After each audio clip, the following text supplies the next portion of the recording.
Okay, നമുക്ക് മുൻസിഫ് മജിസ്ട്രേറ്റിൻ്റെ previous questions discuss ചെയ്യാം. അതിൽ ഒന്നാമത്തെ ക്വസ്റ്റ്യൻ ആണ്, which of the following statements relating to the definition of decree in section 2 subclause 2 CPC is untrue. അതിൻ്റെ അകത്ത് 4 ഓപ്ഷൻ തന്നിട്ടുണ്ട്. അതിൽ ഒരെണ്ണം തെറ്റായ ആൻസറാണ്. അതിലേതാണ് എന്ന് കണ്ടുപിടിക്കണം. ഞാൻ ഡിക്രിയുടെ ഡെഫിനേഷൻ ഒന്ന് വായിക്കാം. Section 2 subclause 2. Decree means the formal expression of an adjudication which, so far as regards the court expressing it, conclusively determines the right of the parties with regard to all or any of the matters in controversy in the suit, and may be either preliminary or final. It shall be deemed to include the rejection of a plaint and the determination of any question within section 144, but shall not include any adjudication from which an appeal lies as an appeal from an order, or B, any order of dismissal for default. Explanation. A decree is preliminary when further proceedings have to be taken before the suit can be completely disposed of. It is final when such adjudication completely disposes of the suit. It may be partly preliminary or partly final. അതായത് ഇപ്പോൾ നമുക്കിത് കേൾക്കുമ്പോൾ തന്നെ മനസ്സിലാവും അതിൻ്റെ answer കിട്ടി കഴിഞ്ഞു. C ആണ് അതിൻ്റെ wrong answer. It shall be deemed to include the determination of any question within section 47 CPC. Decree എന്ന് പറഞ്ഞു കഴിഞ്ഞാൽ അത് കോടതി കേട്ട ശേഷം, അതായത് ആദ്യം പ്ലെയിൻറ്റ് ഫയൽ ചെയ്ത് റിട്ടേൺ സ്റ്റേറ്റ്മെൻറ്റ് വന്ന് ഇഷ്യൂസ് ഫ്രെയിം ചെയ്ത് കംപ്ലീറ്റ് എവിഡൻസും എല്ലാം എടുത്തതിന് ശേഷം കോടതി ആ ഒരു ഇഷ്യൂസ് മേൽ കോടതിയുടെ ഒരു ജഡ്ജ്മെൻ്റ് ഉണ്ടാവും. ആ ജഡ്ജ്മെൻറ്റിലെ റെലവൻറ്റ് ഭാഗങ്ങൾ മാത്രമാണ് ഡിക്രി ആവുന്നത്. അത് എക്സിക്യൂട്ടബിൾ പോർഷൻ ഓഫ് ജഡ്ജ്മെൻറ്റാണ് ഡിക്രി ആവുന്നത്. ജഡ്ജ്മെൻറ്റിൻ്റെ അകത്ത് ഒരുപാട് പേജ് കാണും, പക്ഷേ ഡിക്രി കുറച്ച് പേജേ കാണത്തുള്ളൂ. അപ്പോൾ ഇത് എക്സിക്യൂട്ട് ചെയ്യാനായിട്ട് എക്സിക്യൂഷൻ ഫയൽ ചെയ്യും. ഇൻ കേസ് അവർ പറയുന്ന സമയത്ത് നമുക്ക് ആ ഒരു റിലീഫ് ഡിഫൻഡൻറ്റ് നമുക്ക് തന്നില്ല എങ്കിൽ നമുക്ക് അത് എക്സിക്യൂഷൻ ഫയൽ ചെയ്യാം. അപ്പോൾ അതാണ് അതിൻ്റെ കാര്യം. അത് 47 എന്ന് പറയുന്നത് അതിൻ്റെ അകത്ത് വരത്തില്ല. റെസ്റ്റിറ്റ്യൂഷൻ എന്ന് പറഞ്ഞാൽ 144 ആണ് റെസ്റ്റിറ്റ്യൂഷൻ പറയുന്നത്.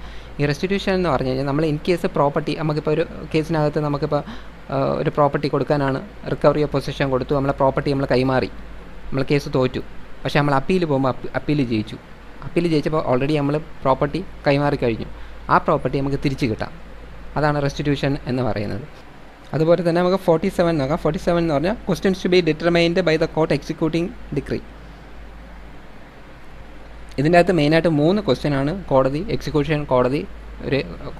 ഒരു എക്സിക്യൂഷൻ കോർട്ടിൻ്റെ മുമ്പിൽ ഒരു മാറ്റർ വന്നാൽ 3 കാര്യങ്ങൾ മാത്രം കോടതി തീരുമാനിച്ചാൽ മതി. അതിൽ ഒന്നാണ് എക്സിക്യൂഷൻ, വിധി നടത്തി കൊടുക്കുക. 2 ഡിസ്ചാർജ്, പിന്നെ സാറ്റിസ്ഫാക്ഷൻ. ഈ 3 കാര്യം മാത്രം ചെയ്താൽ മതി. വേറെ ഒന്നും എക്സിക്യൂഷൻ കോടതി കൊടുക്കേണ്ട ആവശ്യമില്ല. അതാണ് സിക്കകത്ത് പറയുന്നത്. പക്ഷേ സിക്കകത്ത് പറയുന്നത് ഡിക്രിയുടെ ഡെഫിനേഷൻ്റെ അകത്ത് വരുന്ന കാര്യമല്ല. അതുകൊണ്ട് സി ആണ് ഇതിൻ്റെ അകത്ത് റോങ് ആൻസർ. അതുകൊണ്ട് കറക്റ്റ് ആൻസർ സി ആണ്. അടുത്ത സെക്കൻഡ് ക്വസ്റ്റ്യൻ ആണ്, which provision deals with the situation in which a court can direct to take off the plaint with the cost to be paid by the pleader to the defendant. അതിൻ്റെ അകത്ത് 4 option തന്നിട്ടുണ്ട്. ആ 4 option ഒന്ന് വായിച്ചു നോക്കുക. ഇതിൻ്റെ അകത്ത് ഞാൻ വായിക്കാൻ പോകുന്ന ഓർഡർ 32 റൂൾ 2 ആണ്. ഈ ഓർഡർ 32 എന്ന് പറഞ്ഞാൽ തന്നെ suit by or against minors and persons of unsound mind. Okay, ഇതെന്ന് പറയുന്നത് മൈനർക്കോ അൺസൗണ്ട് പേഴ്സണോ ഫയൽ ചെയ്യുന്നതോ അല്ലെങ്കിൽ അവർക്ക് എതിരായിട്ടോ ഉള്ള ഒരു കേസുകളെ കുറിച്ച് പറയുന്ന ഒരു ഭാഗമാണ് ഈ ഓർഡർ 32 എന്ന് പറയുന്ന. ഈ ഓർഡർ 32ൻ്റെ റൂൾ 2 നമുക്കൊന്ന് വായിച്ചു നോക്കാം. അതിൽ പറയുന്ന, where suit is instituted without next friend the plaint to be taken off the file. Next friend ഇല്ലാതെ സൂട്ട് ഫയൽ ചെയ്ത മൈനറായിട്ടുള്ളതോ അല്ലെങ്കിൽ അൺസൗണ്ട് മൈൻഡായിട്ടുള്ള ഒരാൾ ഒരു പ്ലെയിൻറ്റ് ഒരു കേസ് ഫയൽ ചെയ്യുമ്പം അവർ നെക്സ്റ്റ് ഫ്രണ്ടിനെയും കൂടി അപ്പോയിൻറ്റ് ചെയ്തിരിക്കണം. നെക്സ്റ്റ് ഫ്രണ്ട് ഇല്ലാതെ ഫയൽ ചെയ്താൽ ഈ പറയുന്ന പ്ലെയിൻറ്റ് ടേക്ക് ഓഫ് ചെയ്യാം. അതൊന്ന് വായിക്കാം. Where a suit is instituted by or on behalf of a minor without a next friend the defendant may apply to have the plaint taken off the file with cost to be paid by the pleader or other person by whom it was presented. അതിൻ്റെ sub clause 2 പറഞ്ഞിട്ടുള്ള, notice of such application shall be given to such person and the court after hearing his objections if any may make such order in the matter as it things fit. അതായത് ഒരു suit file ചെയ്തെന്ന് വെച്ചോ, minor suit file ചെയ്തു, അയാളെ പേരിൽ തന്നെ file ചെയ്തു, defendant appear ചെയ്തു. അവർ ഈ ഓർഡർ 32 റൂൾ 2 പ്രകാരം ഒരു IA ഫയൽ ചെയ്തിട്ട് പറഞ്ഞു ഈ ഫയൽ ഈ പ്ലെയിൻറ്റ് ടേക്ക് ഓഫ് ചെയ്യാനും അതുപോലെ തന്നെ അവർക്ക് കോസ്റ്റ് കൊടുക്കാനും ഫയൽ ചെയ്തു. അത് ഓപ്പോസിറ്റ് പാർട്ടിക്ക് അതിൻ്റെ നോട്ടീസ് കൊടുത്ത ശേഷം, അതായത് മൈനർക്ക് നോട്ടീസ് കൊടുത്ത ശേഷം, അവരുടെ ഒബ്ജക്ഷനും കിട്ടിയ ശേഷം, അത് ഒബ്ജക്ഷൻ കേട്ട് ഹിയറിങ്ങും കേട്ടതിന് ശേഷം മാത്രമേ കോടതി ഇത് ഡിസൈഡ് ചെയ്യാവുള്ളൂ. അങ്ങനെ ഡിസൈഡ് ചെയ്തിട്ട് കോടതിക്ക് എന്ത് ചെയ്യാം? ആ പ്ലെയിൻറ്റ് ടേക്ക് ഓഫ് ചെയ്യുകയും ചെയ്യാം, അതുപോലെ തന്നെ കോസ്റ്റ് അലോ ചെയ്യുകയും ചെയ്യാം. അത് പറഞ്ഞിരിക്കുന്ന പ്രൊവിഷനാണ് ഓർഡർ 32 റൂൾ 2. അപ്പോൾ ഇതിൻ്റെ കറക്റ്റ് ആൻസർ എന്ന് പറയുന്നത് B ആണ്, ഓർഡർ 32 റൂൾ 2. അടുത്ത ഓർഡർ 9 റൂൾ 9 എന്താണെന്ന് നമുക്ക് നോക്കാം. അതാണ് A ഓപ്ഷനിൽ പറഞ്ഞിട്ടുള്ളത്. അത് തെറ്റായിട്ടുള്ള ആൻസറാണ്. ഓർഡർ 9 റൂൾ 9 അതെന്താണെന്ന് നോക്കാം. Order 9 rule 9 decree against plaintiff by default bars fresh suit. അതായത് ഒരു കേസ് ഫയൽ ചെയ്തു, കേസ് ഫയൽ ചെയ്തപ്പോൾ ഡിഫൻഡൻ്റ് മാത്രമേ ഹാജരായുള്ളൂ. ഒരു പോസ്റ്റിങ്ങിന് ഡിഫൻഡൻ്റ് മാത്രം ഹാജരായി, എതിർ കക്ഷി മാത്രം ഹാജരായി, നമ്മൾ കേസ് ഫയൽ ചെയ്ത ആൾ ഹാജരായില്ല. എന്ത് സംഭവിക്കും? കോടതി അതങ്ങ് ഡിസ്മിസ് ചെയ്യും. അത് ഡിസ്മിസ് ചെയ്ത് കഴിഞ്ഞാൽ അത് പറയുന്നതാണ് ഓർഡർ 9 റൂൾ 9 എന്ന് പറയുന്നത്. അങ്ങനെ കോടതി ഡിസ്മിസ് ചെയ്യുന്നത് ഓർഡർ 9 റൂൾ 8 പ്രകാരമാണ്. അപ്പോൾ ഓർഡർ 9 റൂൾ 9 പ്രകാരം അത് സെറ്റിസൈഡ് ചെയ്യാൻ വേണ്ടിയിട്ട്, ആ ഓർഡർ സെറ്റിസൈഡ് ചെയ്യാൻ വേണ്ടിയിട്ട് ഈ പ്ലെയിൻറ്റിഫിന് കോടതിയിൽ അപ്ലൈ ചെയ്യാൻ സാധിക്കും. അതാണ് ഓർഡർ 9 റൂൾ 9. അടുത്തത് ഓർഡർ 35 എന്ന് പറയുന്നത് കോമ്പൻസേറ്ററി കോസ്റ്റ് ആണ്. ഒരു ഫാൾസോ വെക്സേഷ്യസ് ആയിട്ടുള്ള ഒരു കേസ് ഫയൽ ചെയ്താൽ ചെയ്യാൻ പറ്റുന്ന കോസ്റ്റാണ് കോമ്പൻസേറ്ററി കോസ്റ്റ്. അതിനെക്കുറിച്ച് പറയുന്നതാണ് 35A എന്ന് പറയുന്നത്. അടുത്തത് ഓർഡർ 7 റൂൾ 11 എന്താണെന്ന് നോക്കാം. ഈ ഓർഡർ 7 റൂൾ 11 എന്ന് പറയുന്നത് റിജക്ഷൻ ഓഫ് പ്ലെയിൻ്റ് ആണ്. നമ്മൾ ആ ഡിഗ്രിയുടെ ഭാഗത്ത് പഠിച്ചിട്ടുണ്ട്. റിജക്ഷൻ ഓഫ് പ്ലെയിൻ്റ് എന്ന് പറയുന്നത് deemed to be a decree. അത് എന്തൊക്കെയാണ്? ഒന്ന്, ഒരു കോസ് ഓഫ് ആക്ഷൻ ഇല്ല എങ്കിൽ. 2, ഫീസ് അണ്ടർ വാല്യൂഡ് ആണെങ്കിൽ. 3, പ്രോപ്പറായിട്ട് വാല്യൂ ചെയ്ത് പക്ഷേ പ്രോപ്പറായിട്ട് സ്റ്റാമ്പ് ഒടുക്കിയിട്ടില്ല എങ്കിൽ. അങ്ങനെ കോടതി അത് ഫിക്സ് ചെയ്യാണ്, ആ സ്റ്റാമ്പ് കൃത്യമായിട്ട് ഒടുക്കാനായിട്ടൊരു സമയം കൊടുക്കുകയും ചെയ്ത് എന്നിട്ടും അത് ഒടുക്കിയില്ല എങ്കിൽ. അതുപോലെ തന്നെ BCF എന്ന് തന്നെ നമ്മൾ ബാലൻസ്, അത് ആദ്യം നമ്മൾ 10 അടച്ചിട്ട് പിന്നെ ഇഷ്യൂ ഫ്രെയിം ചെയ്ത് 15 ദിവസം കഴിഞ്ഞിട്ട് 15 ദിവസത്തിനകം BCF കൊടുക്കണം. അപ്പോൾ അത് കൃത്യമായിട്ട്, അല്ലെങ്കിൽ കോടതി പറയുന്ന സമയത്തിനകത്ത് അത് ഒടുക്കിയില്ല എങ്കിൽ. അല്ലെങ്കിൽ പ്ലെയിൻറ്റിലെ സ്റ്റേറ്റ്മെൻറ്റ്സൊക്കെ ഏതെങ്കിലും ഒരു നിയമപ്രകാരം ബാർ ചെയ്തിട്ടുണ്ടെങ്കിൽ, അതായത് ഒരു മുൻസിഫ് കോടതിയിലൊന്നും കേസ് ഫയൽ ചെയ്യാൻ പറ്റുന്നതല്ല, പാഡിയോ ഇട്ടൊരു തീരുമാനമാണ്. ഇപ്പോൾ paddy land and wet land act പ്രകാരം അതിനെതിരെയായിട്ട് കൊണ്ടുവന്ന് മുൻസിഫ് കോടതിയിൽ ഫയൽ ചെയ്തു. പറ്റുമോ? പറ്റത്തില്ല. കാരണം അത് എക്സ്പ്രസ്ലി ബാർഡാണ് മുൻസിഫ് കോർട്ട്. അപ്പോൾ അങ്ങനെയൊക്കെയുള്ള എന്തെങ്കിലും ബാർ ചെയ്തിട്ടുണ്ടെങ്കിൽ, അല്ലെങ്കിൽ പ്ലെയിൻറ്റ് ഡ്യൂപ്ലിക്കേറ്റ് ഫയൽ ചെയ്തിട്ടില്ലെങ്കിൽ, പ്ലെയിൻറ്റിൻ്റെ ഡ്യൂപ്ലിക്കേറ്റ് ഒറിജിനലും ഡ്യൂപ്ലിക്കേറ്റും വയ്ക്കണം, അതിൽ ഡ്യൂപ്ലിക്കേറ്റ് ഫയൽ ചെയ്തിട്ടില്ല എങ്കിൽ. അതുപോലെ തന്നെ റൂൾ 9 പ്രൊവിഷൻസ് കംപ്ലൈ ചെയ്തിട്ടില്ല എങ്കിൽ, അതായത് എല്ലാത്തിൻ്റെയും കോപ്പീസൊക്കെ വയ്ക്കണം. ഈ റൂൾ 9 പറയുന്നതെന്ന് പറഞ്ഞാൽ പ്രൊസീജിയർ ഓൺ അഡ്മിറ്റിംഗ് പ്ലെയിൻറ്റ് ആണ് പറയുന്നത്. പ്രതികൾക്ക് സമൻസ് ചെയ്യാൻ ഉത്തരവിടുന്ന സമയത്ത് അതിന് ആവശ്യമായിട്ടുള്ള അന്യായ പകർപ്പുകൾ ഒക്കെ അതിനോടൊപ്പം അതുതന്നെ തന്നെ നമ്മുടെ ഡോക്യുമെൻറ്റ്സിൻ്റെ കോപ്പിയൊക്കെ അതിൽ ഹാജരാക്കണം. അതൊന്നും ഹാജരാക്കിയില്ലെങ്കിൽ അത് റിജക്റ്റ് ചെയ്യാം. അപ്പോൾ ഇതൊക്കെ ഒരു ഡീംഡ് ഡിഗ്രിയാണ്. നമ്മളത് ഇതിന് മുമ്പത്തെ ക്വസ്റ്റ്യനിൽ പഠിച്ചിട്ടുണ്ട്. അതാണ് എൻ്റെ ഇത്. അപ്പോൾ ഇതിൻ്റെ ആൻസർ എന്ന് പറയുന്നത് B ആണ്, ഓർഡർ 32 റൂൾ 2. അടുത്തത് നമുക്ക് മൂന്നാമത്തെ ക്വസ്റ്റ്യൻ നോക്കാം. Which of the following is not a condition for removal of next friend of a minor? അതിൻ്റെ അകത്ത് 4 ഓപ്ഷൻ തന്നിട്ടുണ്ട്. ആ ഓപ്ഷൻ ഒന്ന് വായിച്ചു നോക്കുക. അപ്പോൾ ഇതിൽ ഏതൊക്കെയാണ് കണ്ടീഷൻ അല്ലാത്തത് എന്നാണ് പറയേണ്ടത്. Removal of next friend of a minor, അതായത് ഒരു മൈനർ സൂട്ട് ഫയൽ ചെയ്യുമ്പോൾ ഒരു നെക്സ്റ്റ് ഫ്രണ്ടാണ് അദ്ദേഹത്തിന് ഓൺ ബിഹാഫ് ഓഫ് മൈനർ വരേണ്ടത്. കാരണം അദ്ദേഹം 18 years ഓഫ് ഏജ് ആയിട്ടില്ല, മൈനറാണ്. അപ്പോൾ ആ നെക്സ്റ്റ് ഫ്രണ്ടിനെ റിമൂവ് ചെയ്യാൻ സാധിക്കും. അപ്പോൾ അത് എങ്ങനെയാണ് റിമൂവ് ചെയ്യണം? അതിൻ്റെ കണ്ടീഷൻ അല്ലാത്തത് ഏത്? ഇതിൽ 3 ആണ് കണ്ടീഷനാണ്, പക്ഷേ ഒരെണ്ണം കണ്ടീഷനല്ല. അതേതെന്ന് നിങ്ങൾ കണ്ടുപിടിക്കുക. ഞാനത് വായിക്കാം. അത് പറഞ്ഞിരിക്കുന്ന ഓർഡർ 32 തന്നെയാണ്. ഓർഡർ 32 റൂൾ 9 സബ് ക്ലോസ് 1 പറഞ്ഞിട്ടുണ്ട്. അപ്പോൾ അത് നമുക്ക് നോക്കാം. Removal of next friend 1. where the interest of the next friend of a minor is adverse to that of the minor, or where he is so connected with a defendant whose interest is adverse to that of the minor as to make it unlikely that the minor's interest will be properly protected by him, or where he does not do his duty, or during the pendency of the suit ceases to reside within India, or for any other sufficient cause. Application may be made on behalf of the minor or by a defendant for his removal, and the court, if satisfied of the sufficiency of the cause assigned, may order the next one to be removed accordingly, and make such other order as to cost as it thinks fit. എന്ന് വെച്ച് കഴിഞ്ഞാൽ ഇതിൻ്റെ അകത്ത് പറഞ്ഞിട്ടുള്ള B ഉണ്ട്, C ഉണ്ട്, D ഉണ്ട്. ഇത് മൂന്നും ഇതിൻ്റെ അകത്തുണ്ട് പറഞ്ഞതിൽ, പക്ഷേ എ ഇല്ല. അപ്പോൾ ഇതിൻ്റെ അകത്ത് ആൻസർ എന്ന് പറയുന്നത് എ ആണ്. Where the next friend is found to be not a relative of the minor plaintiff. ഇതിൻ്റെ അകത്ത് പറഞ്ഞിരിക്കുന്ന ഓരോ കാര്യങ്ങളെന്ന് പറഞ്ഞു കഴിഞ്ഞാൽ മൈനറിൻ്റെ ഇൻട്രസ്റ്റിന് അഡ്വേഴ്സാണ് ഈ നെക്സ്റ്റ് ഫ്രണ്ടിൻ്റെത് എങ്കിൽ, അല്ലെങ്കിൽ ഈ നെക്സ്റ്റ് ഫ്രണ്ട് എന്ന് പറഞ്ഞാൽ ഡിഫൻഡൻറ്റുമായിട്ട് കണക്ട് ചെയ്താണ്, അയാളുടെ ഇൻട്രസ്റ്റിന് അനുകൂലമാണ് നെക്സ്റ്റ് ഫ്രണ്ടിൻ്റെ ഇൻട്രസ്റ്റ് എന്ന് പറയുന്നത്. അപ്പോൾ അത് മൈനേഴ്സിൻ്റെ ഇൻട്രസ്റ്റിന് എഗെയിൻസ്റ്റ് ആണ്. അപ്പോൾ അത് ഒരു മൈനർക്ക് എഗെയിൻസ്റ്റ് ആയിട്ടായിരിക്കും അയാൾ പ്രവർത്തിക്കുന്നത്. അതുകൊണ്ട് അങ്ങനെയുള്ള ഒരാളെ നെക്സ്റ്റ് ഫ്രണ്ടായിട്ട് അപ്പോയിൻറ്റ് ചെയ്യാൻ പറ്റത്തില്ല. മൂന്നാമത്തത്, അദ്ദേഹം ഈ സീസ് ചെയ്ത ഇന്ത്യയിൽ നിന്ന് സീസ് ചെയ്ത് പുറത്തു പോവുകയാണ്. അങ്ങനെ വന്നു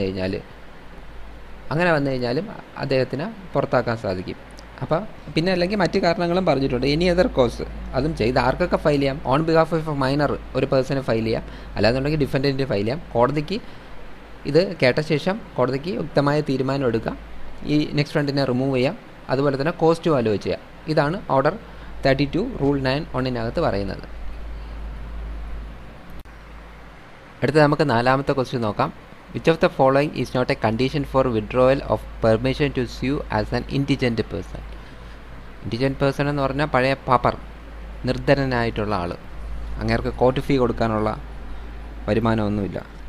അപ്പം അയാളൊരു ആപ്ലിക്കേഷൻ കോടതിയിൽ കൊടുത്തു കഴിഞ്ഞാൽ കോടതിക്ക് അത് വിഡ്രോ ചെയ്യാം. അതിൽ വിഡ്രോ ചെയ്യാൻ പറ്റാത്ത കണ്ടീഷൻ ഇതിലേതാണ് എന്നുള്ളത്. അപ്പോൾ അത് എന്താണ് നമുക്ക് നോക്കാം. അത് ഓർഡർ 33 ഇതിനെക്കുറിച്ച് പറഞ്ഞിട്ടുള്ളത്. Suit by indigent person, order 33. അതിൻ്റെ അകത്ത് റൂൾ 9 പറഞ്ഞിട്ടുണ്ട് withdrawal of permission to sue as an indigent person. അതിൻ്റെ അകത്തെ കണ്ടീഷനാണ് 1A, if he guilty of vexatious or improper conduct in the course of the suit. അതിൻ്റെ അകത്ത് പറഞ്ഞിട്ടുണ്ട്. B, if it appears that his means are such that he ought not to continue to sue as an indigent person.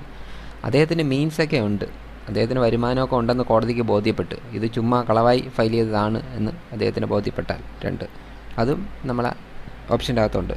C, if he has entered into any agreement with reference to the subject matter of the suit under which any other person has obtained an interest in such subject matter. അതും ഇതിൻ്റെ അകത്ത് പറഞ്ഞിട്ടുണ്ട്. പിന്നെ ഇതിൻ്റെ അകത്ത് പറയാത്തത് D ആണ്. If he refuses to take the help of a pleader assigned by the court. അത് ഇതിൻ്റെ അകത്ത് പറഞ്ഞിട്ടില്ല. അത് 9A ഇൻഡിജൻറ്റ് പേഴ്സണ് പ്ലീഡർ ഇല്ലെങ്കിൽ ഒരു പ്ലീഡറിനെ കോടതി വെച്ച് കൊടുക്കണം എന്ന് പറഞ്ഞിട്ടുണ്ട്. അത് റിഫ്യൂസ് ചെയ്താൽ വിഡ്രോ ചെയ്യാം, ആപ്ലിക്കേഷൻ വിഡ്രോ ചെയ്യണമെന്നൊന്നും ഇതിൻ്റെ അകത്ത് പറഞ്ഞിട്ടില്ല. If he guilty of vexatious or improper conduct in the course of the suit. ഈ സൂട്ട് നടക്കുന്ന സമയത്ത് ഇയാളൊരു വെക്സേഷ്യസ് ഓർ ഇംപ്രോപ്പർ കണ്ടക്ട് ഉണ്ടായാൽ ഇയാൾ ഫ്രോഡ് കമ്മിറ്റ് ചെയ്യുകയാണ്, അതുപോലെ തന്നെ ഇത് ഡിഫൻഡൻറ്റിനെ മനഃപൂർവ്വം ചതിക്കണമെന്നുള്ള ഉദ്ദേശത്തോടു കൂടി ചെയ്യുകയാണ്, അങ്ങനെ എന്തെങ്കിലുമൊക്കെ പ്രശ്നങ്ങൾ ഉണ്ടാക്കുകയാണ്. അപ്പോൾ അത് കോടതിക്ക് ബോധ്യപ്പെട്ടാൽ കോടതിക്ക് അത് റിജക്റ്റ് ചെയ്യാം. അതുപോലെ തന്നെ അയാൾക്ക് മീൻസ് ഇല്ല എന്ന് ബോധ്യപ്പെട്ടാൽ, മീൻസ് ഉണ്ട് എന്ന് ബോധ്യപ്പെട്ടാൽ, അയാൾക്ക് മീൻസ് ഉണ്ട്, അയാൾ കള്ളമായിട്ടാണ് ഈ കേസ് വരുന്നത്, അദ്ദേഹത്തിൻ്റെ ആവശ്യക്കണക്കിന് ബാങ്ക് അക്കൗണ്ട് ഉണ്ട്, അല്ലെങ്കിൽ അദ്ദേഹത്തിന് മറ്റേതെങ്കിലും രീതിയിലുള്ള സ്വത്തുക്കളുണ്ട് എന്ന് ബോധ്യപ്പെടുകയാണ്, അപ്പം കോടതിക്ക് ഇത് റിജക്റ്റ് ചെയ്യാൻ പറ്റും. പിന്നെ അതുപോലെ തന്നെ ഈ സബ്ജക്റ്റ് മാറ്ററിൽ interest in subject matter of the suit എന്ന് പറയുന്നത് അതിൻ്റെ ഇൻട്രസ്റ്റ് എന്ന് പറഞ്ഞാൽ മറ്റൊരു പേഴ്സൺ ഉള്ളതാണ് എങ്കിൽ അതിലാണ് ഇയാൾ കയറി എഗ്രിമെൻറ്റ് നടത്തിയിരിക്കുന്നതെങ്കിൽ അതൊക്കെ കോടതിക്ക് ബോധ്യപ്പെട്ട് കഴിഞ്ഞാൽ കോടതിക്ക് ഇത് റിജക്റ്റ് ചെയ്യാൻ പറ്റും. അപ്പോൾ ഇതൊക്കെയാണ് ഇതിൻ്റെ ഗ്രൗണ്ട്സ് എന്നറിയപ്പെടുന്നത്. വിഡ്രോ ചെയ്യാനുള്ള ഗ്രൗണ്ട്സ് എന്നറിയപ്പെടുന്ന. ഓക്കെ, നമുക്ക് അഞ്ചാമത്തെ ക്വസ്റ്റ്യൻ നോക്കാം. All questions between the parties to a suit in which the decree was passed or their representatives and relating to the dash shall be determined by the court executing the decree. നമ്മളിത് section 47 നമ്മൾ പഠിച്ചതാണ്. Questions to be determined by the court executing decree. അപ്പോൾ അതിൻ്റെ അകത്ത് നമ്മൾ പറഞ്ഞ 3 കാര്യമുണ്ട്. എക്സിക്യൂഷനും ഡിസ്ചാർജും സാറ്റിസ്ഫാക്ഷനും മാത്രമേ കോടതി ഡിസൈഡ് ചെയ്യേണ്ട ആവശ്യമുള്ളൂ എന്നുള്ളത്. അപ്പോൾ അതാണ് ഇതിൻ്റെ അകത്ത് പറയുന്നത്. എക്സിക്യൂട്ടിംഗ് കോർട്ടിൻ്റെ അതായത് നമ്മളൊരു ഡിഗ്രി പാസ്സാക്കി കഴിഞ്ഞാൽ, കോടതി ഒരു ലോവർ കോടതി ഒരു ഡിഗ്രി പാസ്സാക്കി കഴിഞ്ഞാൽ ആ കോടതി നമുക്ക് എക്സിക്യൂട്ട് ചെയ്യാൻ പറ്റും. അത് അതേ കോടതിയിലോ അല്ലെങ്കിൽ മറ്റ് കോടതികളിലോ എക്സിക്യൂട്ട് ചെയ്യാൻ പറ്റും. അപ്പോൾ അങ്ങനെ എക്സിക്യൂഷൻ ഫയൽ ചെയ്യുമ്പോഴത്തേക്ക് ആ എക്സിക്യൂട്ടിംഗ് കോടതിയുടെ അധികാരം മാത്രമാണ്. ഇത് അത്ര വലിയൊരു കാര്യമായിട്ടുള്ള ഒരു ഇതല്ല. അപ്പോൾ അതിൻ്റെ അകത്ത് പറഞ്ഞിട്ടുള്ളത് സെക്ഷൻ 47 അകത്താണ് ഇതിൻ്റെ അകത്ത് പറഞ്ഞിരിക്കുന്നത് execution, discharge or satisfaction of the degree. ഇതിൻ്റെ അകത്ത് ആൻഡ് എന്ന് പറഞ്ഞിട്ടുണ്ട്, അതൊരു തെറ്റാണ്, ഓറാണ്. ഒന്നാമത്തെ സെക്ഷൻ 47(1) വായിക്കാം. All the question arising between the parties to the suit in which the decree was passed or their representatives and relating to the execution, discharge or satisfaction of the decree shall be determined by the court executing the decree and not by a separate suit. അപ്പോൾ ഇതിന് വേണ്ടിയിട്ട് നമ്മളൊരു പ്രത്യേക case കൊടുക്കേണ്ട ആവശ്യമില്ല, പകരം അതിന് execution file ചെയ്താൽ മതി. ഇപ്പോൾ ഒരു കോടതി ഒരു ഓർഡർ ഇട്ടപ്പോഴത്തേക്ക് അവർ പൈസ തരുന്നില്ല, പിന്നെ അതിന് പ്രത്യേകം പിന്നെ വേറെ കേസ് കൊടുക്കണ്ട, അതിന് പകരം എക്സിക്യൂഷൻ EP ഫയൽ ചെയ്താൽ മതി. അതാണ് ഇതിൻ്റെ അകത്ത് പറയുന്നത്. അതിൻ്റെ അകത്ത് കോടതി ഡിസൈഡ് ചെയ്യുന്ന ഈ 3 കാര്യങ്ങളാണ്.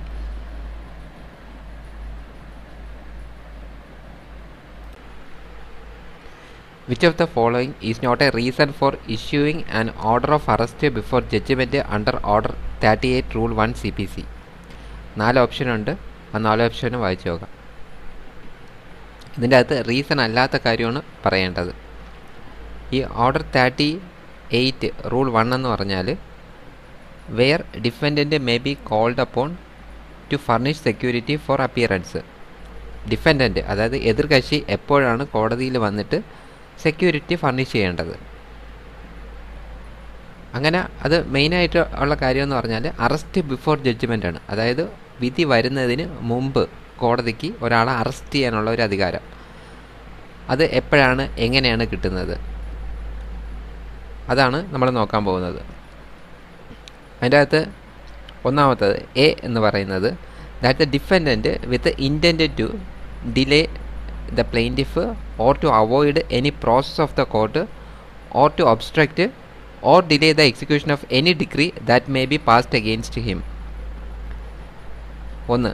Has absconded or left the local limits of the jurisdiction of the court. അതായത് അയാൾ ഒളിച്ചോടാനായിട്ട് ആ local limits of the jurisdiction of the കോടതിയുടെ ജൂറിസ്ഡിക്ഷനിൽ നിന്നും ഒളിച്ചോടാനായിട്ടുള്ള ഒളിച്ചോടിയാൽ 1 നമ്പർ 1 അതാണ് നമ്മൾ എ ആയിട്ട് പറയുന്നത്. The defendant has absconded or left the local limits of the jurisdiction of the court. ആൾ മുങ്ങി. രണ്ടാമത്തത് is about to abscond or leave the local limits of the jurisdiction of the court. ഒളിച്ചോടാൻ സാധ്യത ഉണ്ട്, ആൾ സ്ഥലത്തുണ്ട്, പക്ഷേ ഇപ്പോൾ പിടിച്ചില്ലെന്നുണ്ടെങ്കിൽ അവൻ മുങ്ങിയെ കളയും. 3. Has disposed of or removed from the local limits of the jurisdiction of the court his property or any part thereof.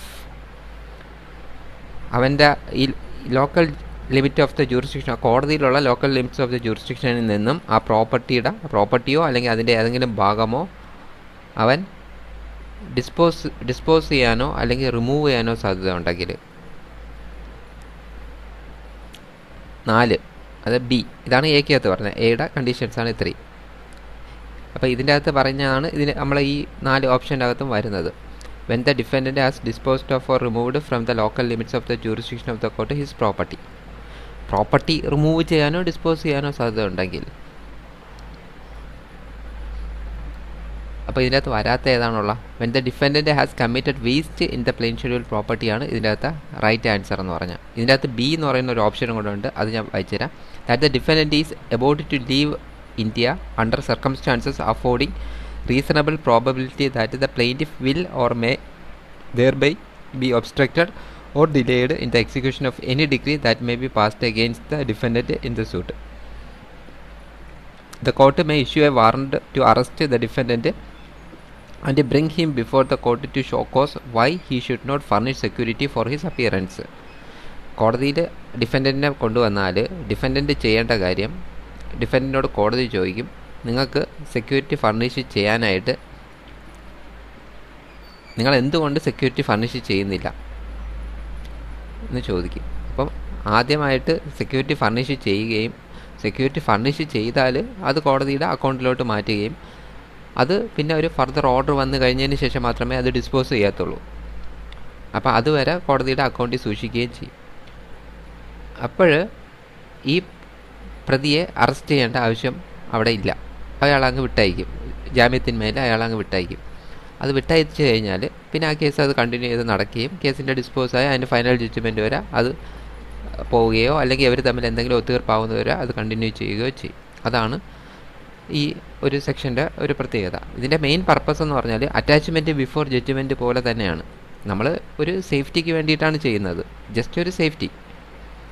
കാരണം സാധാരണ സിവിൽ കേസിലൊന്നും ഈ ഒരു സെക്ഷൻ അങ്ങനെ ഒരു അധികം ആപ്ലിക്കേഷൻ ഉണ്ടാവാറില്ല. പകരം ആപ്ലിക്കേഷൻ കൂടുതലായിട്ടും ഉണ്ടാവുന്നത് ഈ ഓർഡർ 38 റൂൾ 5 ആണ്. 5 എന്ന് പറയുന്നത് അറ്റാച്ച്മെൻറ്റ് ബിഫോർ ജഡ്ജ്മെൻറ്റ്. നമ്മളൊരു സെക്യൂരിറ്റിക്ക് വേണ്ടി ഓൾറെഡി അറ്റാച്ച് ചെയ്തിടും. അതുപോലെ ഇതൊരു സെക്യൂരിറ്റിക്ക് വേണ്ടി മാത്രമാണ്. അത്രയേ ഉള്ളൂ.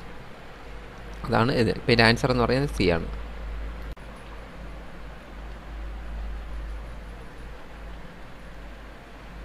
അടുത്ത 7ാമത്തെ ക്വസ്റ്റ്യൻ.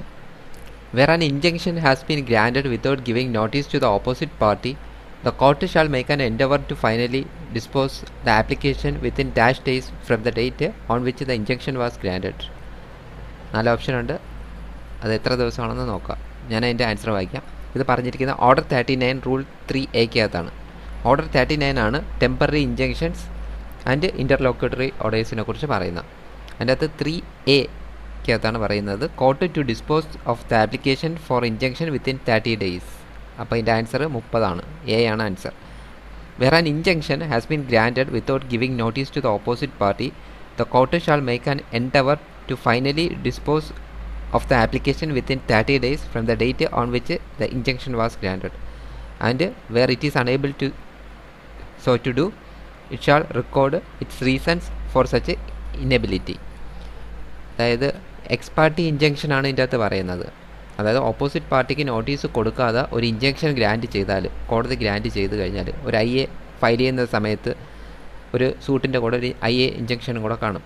ആ IA കോടതി എക്സ് പാർട്ടിയായിട്ട് ഗ്രാൻറ്റ് ചെയ്യും. മറ്റവർക്ക് നോട്ടീസ് കിട്ടുന്നതിന് മുമ്പ് തന്നെ ഗ്രാൻറ്റ് ചെയ്യും. അങ്ങനെ ഗ്രാൻറ്റ് ചെയ്ത് കഴിഞ്ഞാൽ കോടതി ആ പെറ്റീഷൻ 30 ദിവസത്തിനകം അത് ഡിസ്പോസ് ചെയ്യാനായിട്ട് ശ്രമിക്കണം.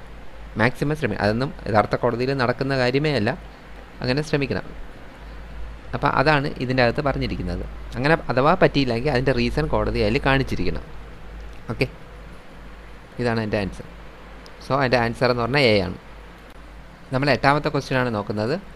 Which among the following is not a requirement under Order 21 Rule 66 CPC in a proclamation for sale? ഇതിൻ്റെ അകത്ത് ആവശ്യമില്ലാത്ത കാര്യം എന്താണ് എന്നാണ് ചോദിക്കുന്നത്. പ്രൊക്ലമേഷൻ ഫോർ സെയിൽ ഇതെന്ന് പറഞ്ഞാൽ ലേലപരസ്യമാണ് ഈ ഓർഡർ റൂൾ 66 പറയുന്നത്. ഓർഡർ 21 എന്ന് പറയുന്നത് എപ്പോഴും എക്സിക്യൂഷനാണ്. അതായത് ജഡ്ജ്മെൻറ്റ് വന്ന് ഡിഗ്രി ആയതിനു ശേഷം അത് ഡിഗ്രി ജഡ്ജ്മെൻറ്റ് ഡെപ്റ്റർ കൃത്യമായിട്ട് കംപ്ലൈ ചെയ്യാതിരുന്നു കഴിഞ്ഞാൽ ഡിഗ്രി ഹോൾഡർക്ക് എക്സിക്യൂഷൻ പോകാം. അങ്ങനെ എക്സിക്യൂഷൻ പോകുമ്പോഴത്തേക്ക് ഉള്ള കാര്യങ്ങളാണ് ഇതിൻ്റെ അകത്ത് പറയുന്നത്. അത് നമുക്ക് നോക്കാം. അപ്പോൾ ഇതിൻ്റെ അകത്ത് 4 ഓപ്ഷൻ തന്നിട്ടുണ്ട്, അത് വായിച്ച് നോക്കുക. ഇതിൻ്റെ അകത്ത് 66 പറയുന്ന proclamation of sales by public auction. ഇതിൻ്റെ അകത്ത് ക്ലോസ് 2 നമ്മൾ പറയുന്ന കാര്യം വേണ്ട, പക്ഷേ ക്ലോസ് 1 കൂടി ഞാൻ വായിക്കാം. Where any property is ordered to be sold by public auction in execution of a decree, the court shall cause a proclamation of the intended sale to be made in the language of such a court. Public ഓപ്ഷനിൽ property വിൽക്കാനായിട്ട് കോടതി order ചെയ്ത് കഴിഞ്ഞാൽ കോടതി തന്നെ ഒരു proclamation ഉണ്ടാക്കണം, അത് കോടതി ലാംഗ്വേജിൽ. അത് കഴിഞ്ഞാൽ രണ്ടാമത്തെ, such proclamation shall be drawn up after the notice to the decree holder and the judgment debtor and shall state the time and place of sale and specify fairly and accurately as possible. ജഡിക്കും, അതായത് judgment ഡെപ്റ്ററിന് degree ഹോൾഡർക്കും അതിൻ്റെ നോട്ടീസിൽ കൊടുക്കുമ്പോൾ ആ നോട്ടീസിനകത്ത് കൃത്യമായും ആ sale നടക്കുന്ന സമയവും സ്ഥലവും കൃത്യമായും പറഞ്ഞിരിക്കണം. എന്നിട്ട് അതിനകത്ത് വേണ്ട കാര്യങ്ങളും കൂടെ ഈ 5 കാര്യങ്ങളാണ്. അതിൽ ഒന്നെന്ന് പറഞ്ഞാൽ എന്ന് പറയുന്നത് പ്രോപ്പർട്ടീസ് ടു ബി സോൾഡ്. ഏത് പ്രോപ്പർട്ടിയാണോ എടുക്കുന്നത് ആ property. Where a part of the property would be sufficient to satisfy the decree such part. അതായത് മുഴുവനായിട്ടും അറ്റാച്ച് ചെയ്യേണ്ട, ഭാഗികമായി അറ്റാച്ച് ചെയ്താൽ മതി. ആ എമൗണ്ട് ഈടാക്കിയെടുക്കാൻ ഭാഗികമായി അറ്റാച്ച് ചെയ്താൽ മതിയെങ്കിൽ ആ കാര്യവും. B, the revenue assessed upon the estate or the part of the estate where the property to be sold is an interest in an estate or in part of the estate paying revenue to the government. റവന്യൂവിൻ്റെ ഇതിൽ പറഞ്ഞ പോലെ ബിക്കകത്ത് പറഞ്ഞാൽ revenue assessed upon the estate to be sold. ആ റവന്യൂവിൻ്റെ കാര്യങ്ങൾ കൃത്യമായിട്ടും അതിൻ്റെ അകത്ത് കാണിക്കണം. അത് കഴിഞ്ഞാൽ സി എന്ന് പറഞ്ഞാൽ any encumbrance to which the property is liable. ബാധ്യത സർട്ടിഫിക്കറ്റ് കൂടെ കൊടുക്കണം. അതിൻ്റെ അകത്ത് എന്തെങ്കിലും ലൈബിലിറ്റി ഉണ്ടോ എന്ന് നോക്കാൻ വേണ്ടിയിട്ടാണ്. കാരണം എന്തിനാണ് ഇതൊക്കെ? ഇത് വാങ്ങിക്കുന്ന ആൾക്ക്, ഓപ്ഷൻ പർച്ചേസർക്ക് നോക്കാൻ വെരിഫൈ ചെയ്യാൻ വേണ്ടിയിട്ടാണ്. അല്ലാന്നുണ്ടെങ്കിൽ അയാൾ വാങ്ങിച്ചു കൊടുക്കും, അതിൻ്റെ അകത്ത് എന്തെങ്കിലും ബാധ്യത കാണും, അത് വരാതിരിക്കാനാണ്. അടുത്തത് the amount for the recovery of which the sale is ordered. എത്രയാണോ എമൗണ്ട് ഈ കോടതി ജഡ്ജ്മെൻറ്റ് വിധിച്ചിരിക്കുന്ന ആ എമൗണ്ടിനെ കുറിച്ച് ഡീറ്റെയിൽസ്. അതുപോലെ തന്നെ every other things which the court considers material for the purchaser to know in order to judge of the nature and value of the property. വാല്യൂഷനൊക്കെ produce ചെയ്യണം കേട്ടോ.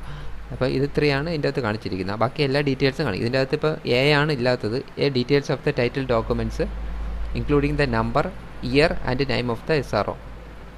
ഇത് അതിൻ്റെ അകത്ത് വേണ്ട എന്നാണ് പറയുന്നത്. പക്ഷേ അത് ഏറ്റവും ഇമ്പോർട്ടൻ്റ് ആയിട്ടുള്ളൊരു കാര്യമാണ്. ഇതിപ്പോൾ ഒരു ക്വസ്റ്റ്യനായിട്ട് മാത്രം കണ്ടാൽ മതി. അതുകൊണ്ട് ജസ്റ്റ് ഒന്ന് പഠിച്ചങ്ങ് വിട്ടാൽ മതി. അപ്പോൾ ഈ ഓർഡർ 21 റൂൾ 66 എന്ന് പറയുന്നത് പ്രൊക്ലമേഷൻ ആണെന്നും നോട്ടീസിനെ കുറിച്ചാണെന്നും മാത്രം മനസ്സിലാക്കിയാൽ മതി. അപ്പോൾ അടുത്ത ക്വസ്റ്റ്യൻ നോക്കാം. ഇതിപ്പോൾ എ ആണ് ഇതിൻ്റെ ആൻസർ. നെക്സ്റ്റ് ക്വസ്റ്റ്യൻ 9ാമത്തെ ക്വസ്റ്റ്യൻ ആണ്. General rule regarding production of original documents under Order 13 Rule 1 CPC if they are not produced along with the pleadings is that. അതായത് ഓർഡർ 13 റൂൾ 1 പ്രകാരം നമ്മൾ ഒറിജിനൽ ഡോക്യുമെൻറ്റ്സ് പ്രൊഡ്യൂസ് ചെയ്തിട്ടില്ല എങ്കിൽ നമുക്കത് produce ചെയ്യാം. അത് എപ്പോഴും പ്രൊഡ്യൂസ് ചെയ്യണം എന്നുള്ളതാണ് പറയുന്നത്. ഒന്ന്, അപ്പോൾ സ്വാഭാവികമായിട്ട് ഇതിൻ്റെ അകത്തുള്ള 4 ഓപ്ഷൻ അതിൻ്റെ അകത്ത് തന്നിട്ടുണ്ട്. അതിൻ്റെ അകത്ത് ഒന്നെന്ന് പറയുന്നത് ബിഫോർ അഡ്യൂസിങ് എവിഡൻസ് അഡ്യൂസ് ചെയ്യുന്നതിന് മുമ്പ്. രണ്ടാമത്തത് before settlement of issues settle ചെയ്യുന്നതിന് മുമ്പ്. മൂന്നാമത്തത് ഫൈനൽ ഹിയറിങ്. നാലാമത്തത് ജഡ്ജ്മെൻറ്റ്. എന്തെന്നാലും 3ഉം 4ഉം അല്ല, സിയും ഡിയും അല്ല. കാരണം അത് നമ്മൾ കൊടുത്താൽ മാത്രമല്ലേ കോടതിക്ക് എവിഡൻസ് എടുക്കാൻ പറ്റത്തുള്ളൂ. അപ്പോൾ സ്വാഭാവികമായിട്ടും ഫൈനൽ ഹിയറിങ്ങും അല്ല, ജഡ്ജ്മെൻറ്റും അല്ല. അപ്പോൾ സിയും ഡി അല്ല. അപ്പോൾ എൻ്റെ ആൻസർ എന്താണെന്ന് ഓർഡർ 13 റൂൾ 1 പ്രകാരം നമുക്ക് നോക്കാം.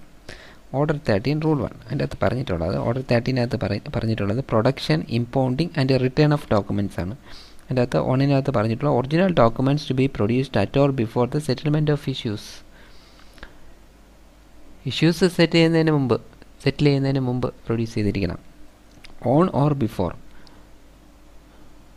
അപ്പോൾ ഇഷ്യൂസ് ഫ്രെയിം ചെയ്യുമ്പോഴോ അല്ലെങ്കിൽ ചെയ്യുന്നതിന് മുമ്പ് പ്രൊഡ്യൂസ് ചെയ്തിരിക്കണം.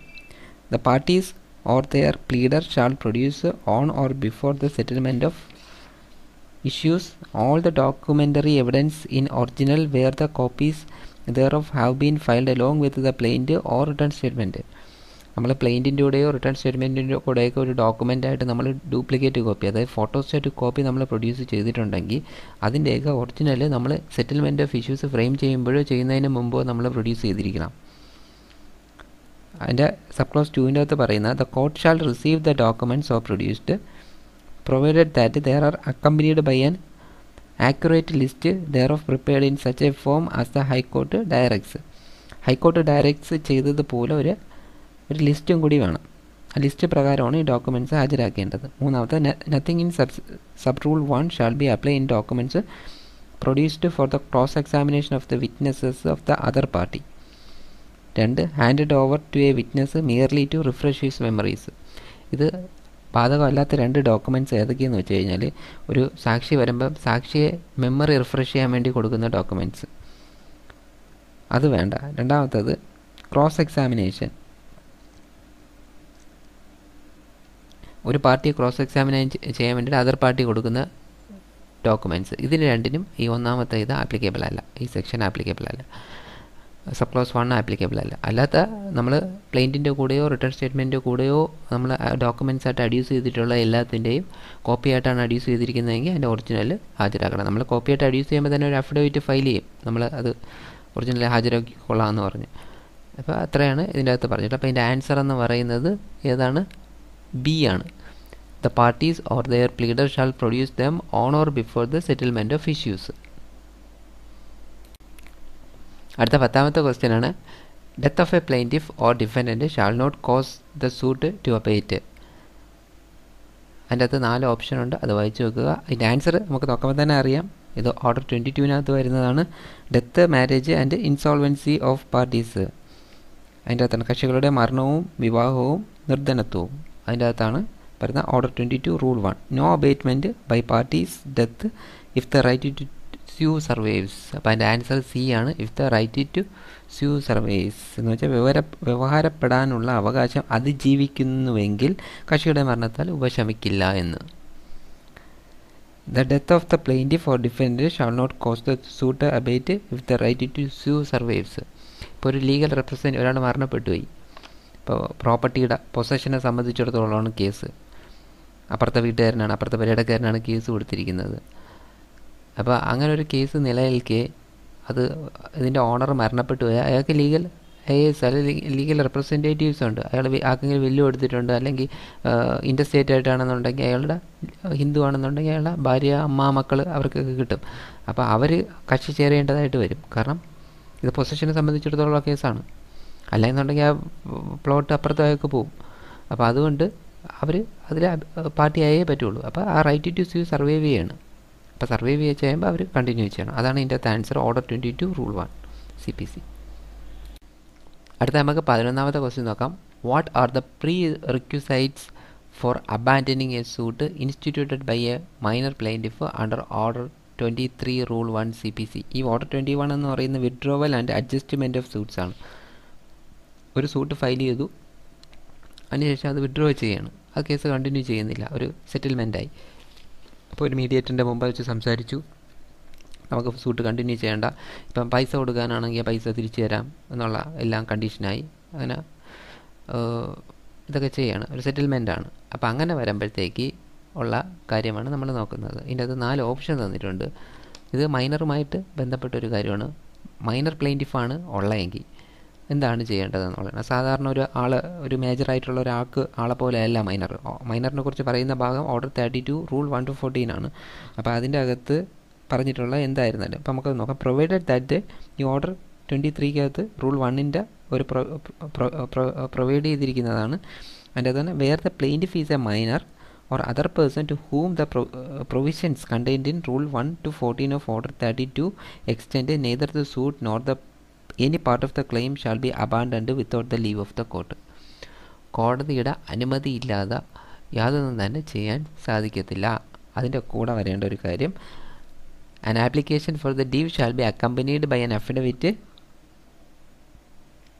of the next friend, and also if the minor or such other person is represented by a pleader by the certificate of the pleader to the effect that the abandonment proposed is in his opinion for the benefit of the minor or such other person. അപ്പോൾ ഇതിൻ്റെ അകത്ത് പറഞ്ഞിരിക്കുന്നതിൻ്റെ answer ഏത് വരും? D ആണ്. D, an application for leave shall be accompanied by an affidavit of the next friend. അപ്പം മൈനറിനെ represent ചെയ്ത് എപ്പോഴും ഒരു നെക്സ്റ്റ് ഫ്രണ്ട് വേണമെന്ന് നമ്മൾ പഠിച്ചിട്ടുണ്ട്. അപ്പോൾ ആ നെക്സ്റ്റ് ഫ്രണ്ടിൻ്റെ അഫിഡവിറ്റും അതുപോലെ തന്നെ പ്ലീഡറിൻ്റെ ഒരു സർട്ടിഫിക്കറ്റും. അതിൻ്റെ അകത്ത് എന്ത് പറഞ്ഞിരിക്കണം? ഈ സൂട്ട് അബാൻഡൻ ചെയ്യുന്നത് എന്തിനാണ്? ബെനിഫിറ്റ് ഓഫ് ദ മൈനറാണ്, മൈനറിൻ്റെ വെൽഫെയറിന് വേണ്ടിയിട്ടാണ് എന്ന് നമ്മൾ അതിൻ്റെ അകത്ത് പറഞ്ഞിരിക്കണം. ഇത്രയാണ് എൻ്റെ ആൻസർ. അപ്പോൾ ഡി ആണ് എൻ്റെ ആൻസർ. അടുത്തതായിട്ട് 12ാമത്തെ ക്വസ്റ്റ്യൻ നോക്കാം. Which of the following person is not a tenant within the definition of section 2(6) of the Kerala building lease and rent control act 1965. വാടകക്കാരൻ, നമ്മൾ വാടകയ്ക്കൊരു വീടെടുത്തു, അതിൽ നമ്മൾ താമസിക്കുന്ന ആളാണ് ടെനൻ്റ് എന്ന് പറയുന്നത്. മറ്റേ ആളിനെ പറയുന്ന പേര്, അതിൻ്റെ ഓണറെ പറയുന്ന പേര് ലാൻഡ് ലോഡ് എന്നാണ് പറയുന്നത്. അപ്പോൾ ഈ ടെനൻ്റ് എന്ന് പറയുന്നത് ഇതിൽ ആര് വരില്ല എന്നാണ് 2(6) പ്രകാരം. അപ്പം ഇതിൻ്റെ അകത്ത് 4 ഓപ്ഷനുണ്ട്. ആ ഓപ്ഷൻ ഒന്ന് വായിച്ച് നോക്കാം. ഇതിൻ്റെ ആൻസർ ഞാൻ വായിക്കാം. 2.6 എന്ന് വായിക്കാം. Tenant means any person by whom or whose account rent is payable for a building and includes 1. The heir or heirs of a deceased tenant. ഒരു ടെനൻ്റ് ഉണ്ടായിരുന്നു, അയാൾ മരണപ്പെട്ടു പോയാൽ അവരുടെ ഹെയേഴ്സ്, ലീഗൽ ഹെയേഴ്സ് അവിടെ ഉണ്ട്. ഒരാൾ മരണപ്പെട്ടു, അയാളുടെ ഭാര്യയും മക്കളും ഉണ്ടെങ്കിൽ അവരാണ് അടുത്ത ടെനൻ്റ് എന്ന് പറയുന്നത്. അതുപോലെ തന്നെ a person continuing in possession after the termination of the tenancy in his favour. ഒരാളെ പേരിലോട്ട് ടെനൻസി 1 വർഷത്തേക്ക് എഴുതി, 1 വർഷം കഴിഞ്ഞ് ടെനൻസി പുതുക്കിയില്ല, എന്നാലും അയാൾ ടെനൻ്റാണ് ഡെഫിനിഷൻ. പക്ഷേ വരത്തില്ല, ഒരു കുടികിടപ്പുകാരൻ വരത്തില്ല. ഈ ലാൻഡ് റിഫോംസ് ആക്ട് പറഞ്ഞിരിക്കുന്ന ഒരു കുടികിടപ്പുകാരൻ എന്ന് പറയുന്ന ആൾ ടെനൻ്റ് എന്ന് പറയുന്ന ഡെഫിനിഷന് വരത്തില്ല. അതുപോലെ തന്നെ a person placed in occupation of a building by its tenant. അതാണ് നമ്മുടെ ആൻസർ എന്ന് പറയുന്നത്. അത് സി ആണ്, അത് നമ്മുടെ ആൻസറാണ്. ടെനൻറ്റ് ജോലിക്ക് ഒരാൾ അവിടെ നിർത്തിയിട്ടുണ്ടെങ്കിൽ, വീട്ടിൽ നിർത്തിയിട്ടുണ്ടെങ്കിൽ അയാൾ ടെനൻ്റ് അല്ല. അയാൾ പിന്നെ ഇപ്പോൾ ഇൻ കേസ് ടെനൻറ്റ് മരണപ്പെട്ടു പോയാലും ഈ പറയുന്ന ജോലിക്കാരൻ ടെനൻ്റായിട്ട് വരത്തില്ല. പിന്നെ അതിൻ്റെ അകത്ത് പറഞ്ഞിട്ടുള്ള or a person to whom the collection of rents or fee in a public market. കളക്ഷന് വേണ്ടിയിട്ട് നടത്തിയിട്ടുള്ള പബ്ലിക് മാർക്കറ്റിൽ ഫീ കളക്ട് ചെയ്യാനായിട്ടുള്ള ആൾ, കാർട്ട് സ്റ്റാൻഡ്സ്, അതുപോലെ തന്നെ സ്ലോട്ടർ ഹൗസ്, അറവുശാലകൾ, അതുപോലെ തന്നെ rent for shops has been framed out or leased by municipal council കൊടുത്തിട്ടുള്ള ഒരു സാധനം, ലീസ് കൊടുത്തിട്ടുള്ള ഒന്നും തന്നെ ഈ പറയുന്ന അതിൻ്റെ അകത്തുള്ള ആരും ടെനൻ്റായിട്ട് വരത്തില്ല. അതുപോലെ തന്നെ മുനിസിപ്പൽ കോർപ്പറേഷൻ ആയിരുന്നാലും ടൗൺഷിപ്പ് കമ്മിറ്റി ആയിരുന്നാലും പഞ്ചായത്ത് ആയിരുന്നാലും ഇവരൊന്ന് ലീസിന് കൊടുത്തിരിക്കുന്ന ഒരു സ്ഥലത്തും അത് ഉള്ള ആൾ കൈപ്പറ്റി നിൽക്കുന്ന ആളിനെ ടെനൻ്റ് എന്നുള്ള ഡെഫിനിഷനകത്ത് വരത്തില്ല. അപ്പോൾ ഇവിടുത്തെ ആൻസർ എന്ന് പറയുന്നത് സി ആണ്. നമുക്ക് നോക്കാം സി എന്താണെന്ന് പറഞ്ഞിരിക്കുന്ന. സി എന്ന് പറയുന്ന a person placed in occupation of a building by its tenant. ഇതിൻ്റെ എ പറഞ്ഞിട്ടുള്ള a person by whom the rent is payable for the building, അത് ടെനൻ്റ് ആണ്. A person in whose account the rent is payable for the building, tenant ആണ്. Heirs of a deceased tenant ആണ്. അപ്പോൾ C ആണ് ഇതിൻ്റെ answer, right answer. അടുത്തതായിട്ട് 13ാമത്തെ question ആണ്. Nothing contained in section 11 of the Kerala building lease and rent control act 1965 shall apply to a tenant whose landlord is. അപ്പോൾ ഇതെന്ന് പറയുന്നത് സെക്ഷൻ 11 പ്രകാരം ഇതിനകത്ത് പറയുന്ന ചില അതോറിറ്റീസിന് ഈ സെക്ഷൻ 11 ബാധകമല്ല. ഇതിനകത്ത് പറയുന്നത് സെക്ഷൻ 11 ബാധകമായിട്ടുള്ള ഒരാൾ ഇതിൻ്റെ അകത്തുണ്ട്. അതാരാണെന്ന് ഈ 4 ഓപ്ഷനിൽ നിന്ന് നിങ്ങൾ കണ്ടെത്തണം. അപ്പോൾ സെക്ഷൻ 11 ബാധകമല്ലാത്ത 3 പേര് ആരൊക്കെയാണെന്ന് നമുക്ക് സെക്ഷൻ 11 തന്നെ നോക്കാം.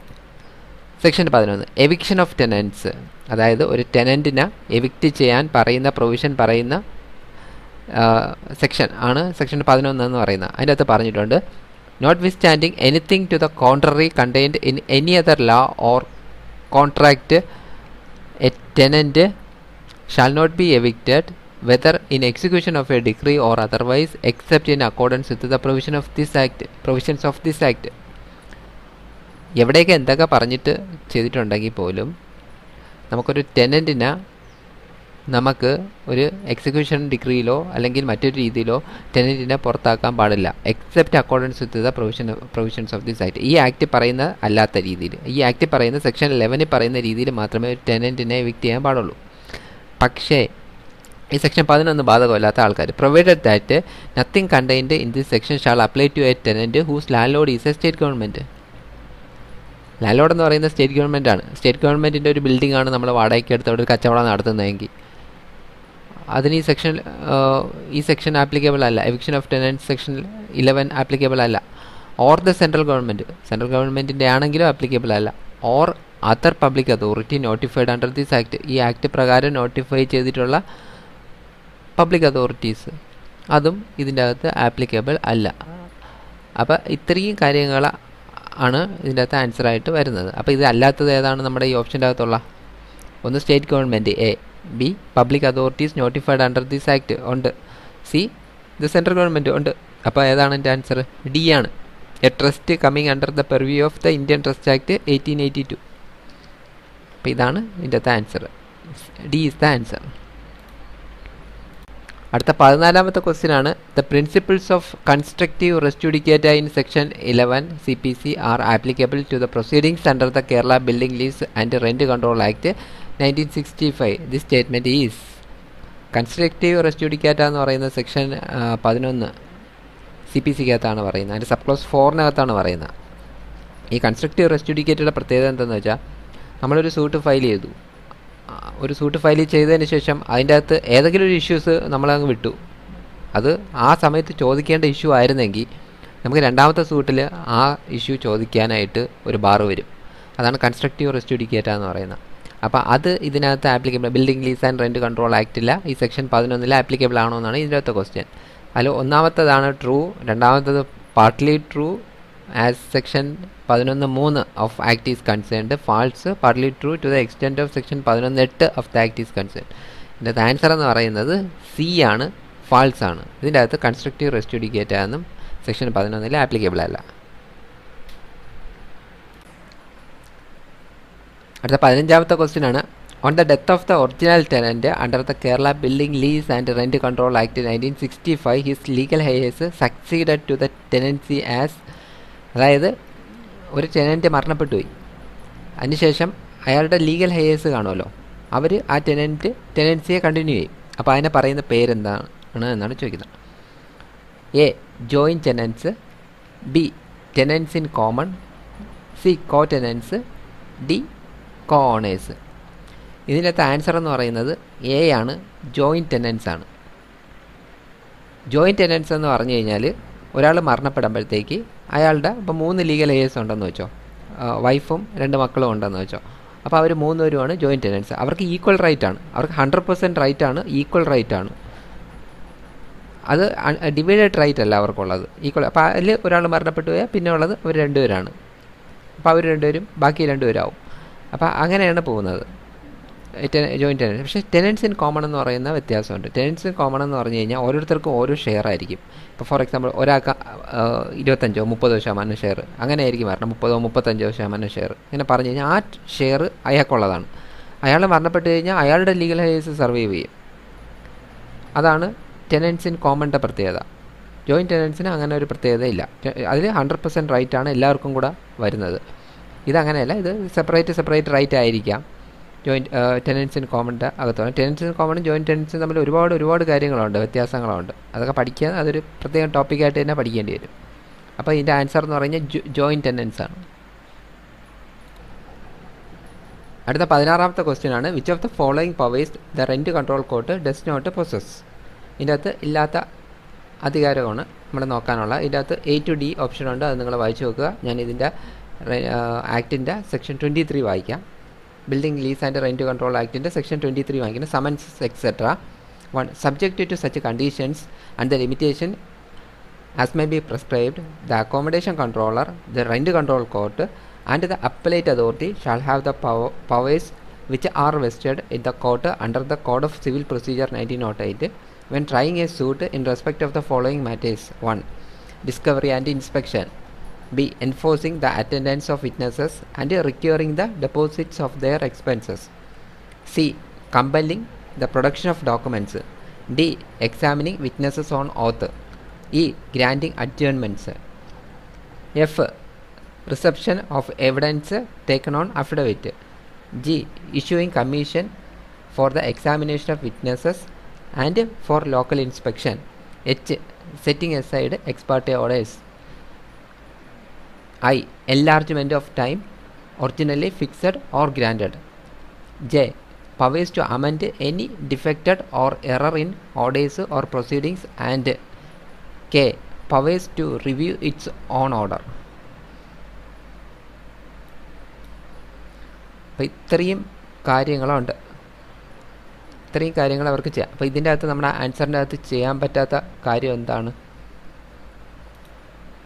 ഇതിൻ്റെ അകത്ത് ചെയ്യാൻ പറ്റാത്ത കാര്യം ഒന്നേ ഉള്ളൂ, issue an order of injunction order, temporary injunction, issue an order of temporary injunction. Temporary injunction നമുക്ക് ഗ്രാൻറ്റ് ചെയ്യാൻ പറ്റത്തില്ല. CPC പറയുന്ന ഓർഡർ 39 റൂൾ 1 പറയുന്ന പോലെയുള്ളൊരു ഇൻജങ്ഷൻ ഗ്രാൻറ്റ് ചെയ്യാനായിട്ട് സാധിക്കത്തില്ല.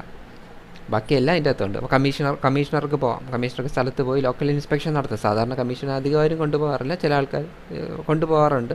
പോയി ആ കെട്ടിടത്തിനെ കുറിച്ചൊക്കെ നോക്കി ആ സ്ഥലമൊക്കെ ചില ആൾക്കാർ കൊണ്ടുപോകാറില്ല, കമ്മീഷൻ എടുക്കാറില്ല. പിന്നെ ഒരു ഓർഡർ പാസ്സാക്കി സെറ്റ് സൈഡ് ചെയ്യാൻ പറ്റും.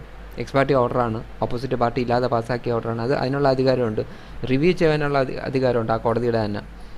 അപ്പോൾ ഒരു വിധത്തിൽ ഈ പറഞ്ഞ ഇത്രയും അധികാരങ്ങളും കോടതിക്കുണ്ട്. മറ്റ് സിവിൽ കോടതിയൊക്കെ ഉള്ള പോലെ തന്നെ കാര്യങ്ങളുണ്ട്. പക്ഷേ ഇഞ്ചക്ഷൻ മാത്രം ഗ്രാൻറ്റ് ചെയ്യാൻ പറ്റത്തില്ല. അത് ആണ് ഇതിൻ്റെ ആൻസർ. അപ്പോൾ ഇതിൻ്റെ ആൻസർ എന്ന് പറഞ്ഞാൽ ഡി ആണ് ഇതിൻ്റെ ആൻസർ, 16ൻ്റെ ആൻസർ. അടുത്തത് 17ാമത്തെ ക്വസ്റ്റ്യൻ ആണ്. What is the remedy of a respondent against whom execution of an order of eviction under the Kerala Buildings Lease and Rent Control Act 1965 has been ordered by a Munsiff Court? അതിൻ്റെ അകത്ത് 4 ഓപ്ഷനുണ്ട്. ആ option ഒന്ന് വായിച്ച് നോക്കാം. അതിൻ്റെ അകത്ത് ഒന്നാമത്തെ പറഞ്ഞിരിക്കുന്നത് he can file an appeal, respondent can file an appeal. രണ്ടാമത്തെ പറഞ്ഞിരിക്കുന്നത് ബിയിൽ പറഞ്ഞിരിക്കുന്ന respondent can file A revision to the court of which the appeals ordinarily lie against the decisions of the Munsiff. C. Respondent can file a writ petition before the High Court.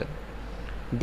Respondent can file an application under 47 CPC before the executing court itself. അപ്പോൾ ഇതിൻ്റെ അകത്ത് answer ഏതാണെന്ന് വെച്ചാൽ, ഇതിൻ്റെ answer നമുക്ക് പറയുന്നതിന് മുമ്പ് നോക്കേണ്ടത് section 14 building lease and rent control ആക്ടിൻ്റെ സെക്ഷൻ 14 എക്സിക്യൂഷന് പറയുന്നത്. അതിൻ്റെ പ്രൊവൈഡഡ് ദാറ്റ് ആ എക്സിക്യൂഷൻ ഓർഡറിൻ്റെ 14 പറഞ്ഞിട്ടുള്ളതാണ്. Provided that an order passed in execution under this section shall not be subject to an appeal but shall be subject to revision by the court to which appeals ordinarily lie against the decisions of the said മുൻസിഫ്.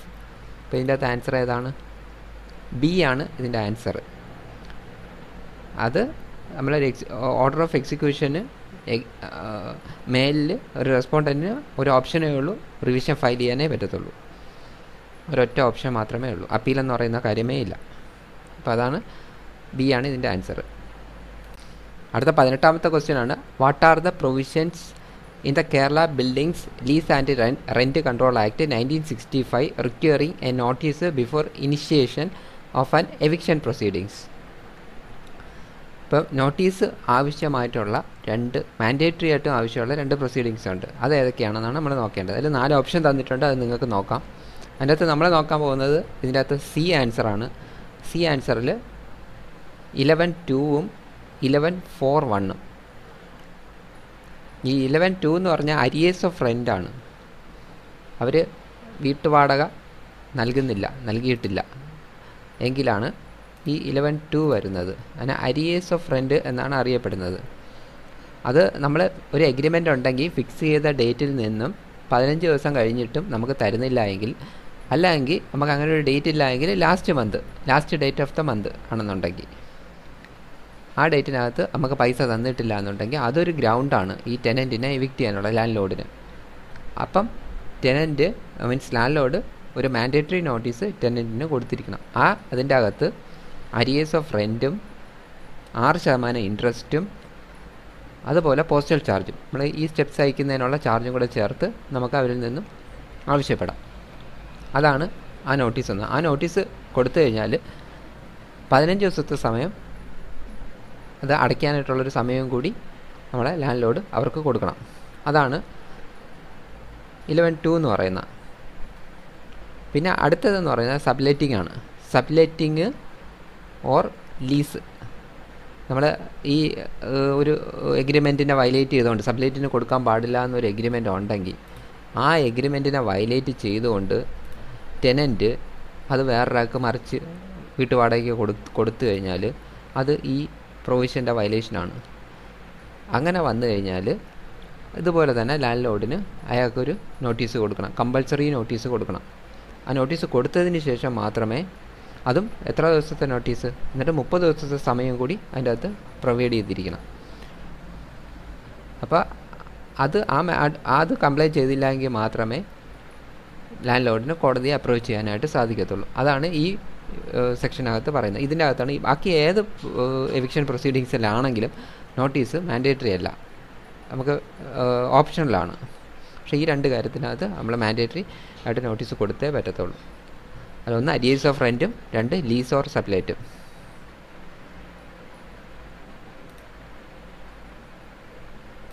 അത് registered നോട്ടീസാണ് അയക്കേണ്ടത്. അപ്പോൾ ഇതിൻ്റെ അകത്ത് answer എന്ന് പറയുന്നത് C ആണ്. ഇതിൻ്റെ answer 11(2)ഉം 11(4)(1).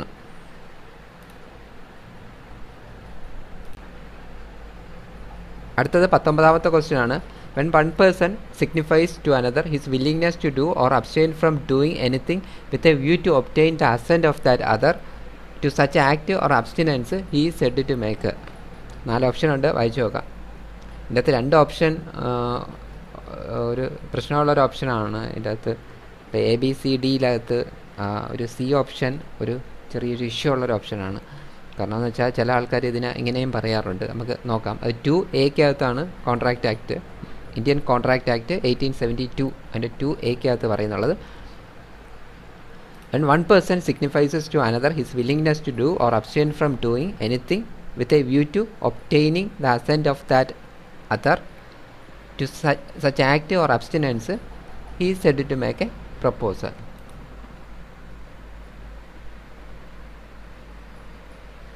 അപ്പോൾ ഇതിൻ്റെ ആൻസർ എന്ന് പറയുന്നത് എ ആണ്, പ്രപ്പോസലാണ് ആൻസർ. ചിലർ ഓഫർ എന്നും പറയാറുണ്ട്. അപ്പോൾ അതുകൊണ്ടാണ് ഈ ക്വസ്റ്റ്യൻ ഒരു കൺഫ്യൂസിങ് ക്വസ്റ്റ്യൻ. നമ്മളിപ്പോൾ എ എന്നുള്ള ആൻസർ മാത്രം എടുത്താൽ മതി. അപ്പോൾ എ ആണ് ഇതിൻ്റെ ആൻസർ, പ്രപ്പോസൽ. പ്രപ്പോസൽ എന്നുള്ള ഓപ്ഷൻ ഇല്ലാന്നെങ്കിൽ നിങ്ങൾ ഓഫർ എന്ന് കൊടുത്തു. ഓക്കെ, അപ്പോൾ ഇവിടെ പ്രപ്പോസൽ കൊടുക്കുന്നുണ്ട്, കറക്റ്റ് പ്രപ്പോസലാണ്. അടുത്ത 20ാമത്തെ ക്വസ്റ്റ്യൻ ആണ്. An agreement which is enforceable by law at the option of one or more of the parties thereto but not at the option of the other or others is a dash. ഇതിൻ്റെ അകത്ത് 4 option തന്നിട്ടുണ്ട്. ഇതിൻ്റെ അകത്ത് ഏതാണെന്ന് നോക്കാം. ഇതിൻ്റെ അകത്ത് നമ്മൾ നോക്കാൻ പോകുന്ന കോൺട്രാക്റ്റ് ആക്ട് സെക്ഷൻ 2I ആണ്.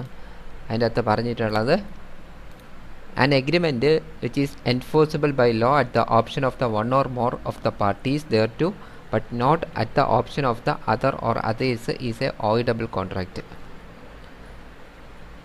അപ്പോൾ ഇതൊരു OXIII കോൺട്രാക്റ്റ് ആണ്. നമുക്ക് ഇതിൻ്റെ അകത്ത് ആൻസർ ഉണ്ടോ? ഉണ്ട്. ബി ആണ് നമ്മുടെ ക്വസ്റ്റ്യനിലെ ആൻസർ. ഈ OXIII കോൺട്രാക്റ്റ് എന്ന് പറഞ്ഞാൽ എന്താണ്? OXIII കോൺട്രാക്റ്റ് എന്ന് പറഞ്ഞു കഴിഞ്ഞാൽ ഒരു കോൺട്രാക്റ്റിനകത്ത് നമുക്ക് ഒരാൾക്ക് അല്ലെങ്കിൽ വൺ ഓർ മോർ പാർട്ടീസിന് അത് ചൂസ് ചെയ്യാം. അത് അയാൾക്ക് വേണമെങ്കിൽ അതിനെ ഓയിഡാക്കാം, അല്ലെന്നുണ്ടെങ്കിൽ അതിനെ വാലിഡാക്കാം. അതൊക്കെ അയാളിൽ ആണ് ഇരിക്കുന്നത്. മറ്റേ ആൾക്ക് ഒന്നും ചെയ്യാൻ പറ്റത്തില്ല. അയാൾക്ക് ജസ്റ്റ് ഒരു വ്യൂവറായിട്ടിരിക്കാൻ മാത്രമേ പറ്റത്തുള്ളൂ, ഒരു കാഴ്ചക്കാരനായിട്ടിരിക്കാൻ മാത്രമേ അയാൾക്ക് സാധിക്കത്തുള്ളൂ. അതിൻ്റെ കാരണമെന്ന് വെച്ചാൽ ഒരു കോൺട്രാക്റ്റിനകത്ത് നമുക്ക് ഫ്രീ കൺസെൻറ്റ് വേണം. ആ ഫ്രീ കൺസെൻറ്റ് ആബ്സെൻ്റ് ആവുന്നത് കൊണ്ടാണ് അങ്ങനെ പറ്റുന്നത്. അതായത് ഫ്രീ കൺസെൻറ്റ് എപ്പോഴൊക്കെ ആബ്സെൻ്റ് ആവും? ഒന്ന് കൊയേഷൻ, undo influence, fraud, miss representation. ഇത്രയും കാര്യം കൊണ്ട് ഒരു കോൺട്രാക്റ്റിൽ ഫ്രീ കൺസെൻറ്റ് ആബ്സെൻ്റ് ആവും. അങ്ങനെ ഫ്രീ കൺസെൻറ്റ് ആബ്സെൻ്റ് ആവുകയാണെങ്കിൽ അതിൽ ഏത് പാർട്ടിയാണ് ഇതിൻ്റെ അകത്ത് ഫ്രോഡ് ഉണ്ടാക്കുന്ന അല്ലെങ്കിൽ അൺഡു ഇൻഫ്ലുവൻസ് ഉണ്ടാക്കുന്ന, കൊയേഷൻ ഉണ്ടാക്കുന്ന, ആ പാർട്ടിയുടെ ഓപ്പോസിറ്റ് നിൽക്കുന്ന ആളുടെ കൺസെൻറ്റോട് കൂടി ആണ് പിന്നെ ആ ഒരു കോൺട്രാക്റ്റ് വാലിഡ് ആണോ അല്ലെങ്കിൽ ഓയിഡ് ആണോ എന്ന് ഡിസൈഡ് ചെയ്യുന്ന. അയാൾ ഒരു മതിലിൻ്റെ പുറത്തിരിക്കുന്ന ആൾ പോലെയാണ്, അയാൾക്ക് 2 വശത്തോട്ടും ചാടാൻ പറ്റും. അപ്പോൾ അതാണ് ഇതിൻ്റെ അകത്ത് ആൻസർ എന്ന് പറയുന്നത്. അതാണ് കോൺട്രാക്റ്റ് എന്ന് പറയുന്നത്. എൻഫോഴ്സിബിലിറ്റി എന്ന് പറയുന്നത് depends upon one or more പാർട്ടീസാണ്. മറ്റേ പാർട്ടീസിന് ജസ്റ്റ് ഒരു നോക്കിക്കൊണ്ടിരിക്കാനേ പറ്റത്തുള്ളൂ. അപ്പോൾ ഇതിൻ്റെ അകത്ത് ആൻസർ എന്ന് പറയുന്നത് OXIII ആണ്, OXIII കോൺട്രാക്റ്റ് ആണ്. വോയിഡ് കോൺട്രാക്റ്റ് എന്ന് പറഞ്ഞാൽ ചില കോൺട്രാക്റ്റുകൾ അതൊരു ഇല്ലീഗൽ കോൺട്രാക്റ്റ് ആണെന്ന് വെച്ചാൽ ഒരു കഞ്ചാവ് വിൽക്കാമെന്നുള്ളതാണ് കോൺട്രാക്റ്റ്. അതൊരു OXIII കോൺട്രാക്റ്റാണ്, അത് ഒരിക്കലും എൻഫോഴ്സ് ചെയ്യാൻ പറ്റത്തില്ല. അതാണ് അതിൻ്റെ അകത്തുള്ളൊരു പ്രത്യേകത. പക്ഷേ OXIII എന്ന് പറയുന്നത് ഒരാളുടെ ഓപ്ഷൻ പോലെ ഇരിക്കും. ഓക്കെ, ബി ആണ് ആൻസർ.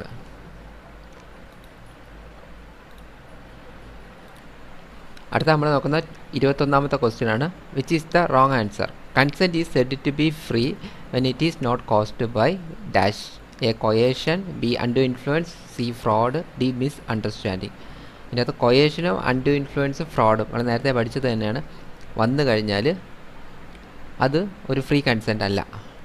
പക്ഷേ മിസ് അണ്ടർസ്റ്റാൻഡിങ്, മിസ്റ്റേക്ക് എന്ന് പറയും. ഇപ്പോൾ നമുക്കൊരു ഗ്യാരേജിൽ 4 വണ്ടി കിടക്കുന്നു, നമ്മൾ വാങ്ങിക്കാൻ ചെല്ലുന്നു. നമ്മൾ ഉദ്ദേശിച്ചത് വലിയ വണ്ടിയാണ്, ഒരു കൊച്ചു വണ്ടിയാണ് മറ്റേ ഓണർ ഉദ്ദേശിക്കുന്ന.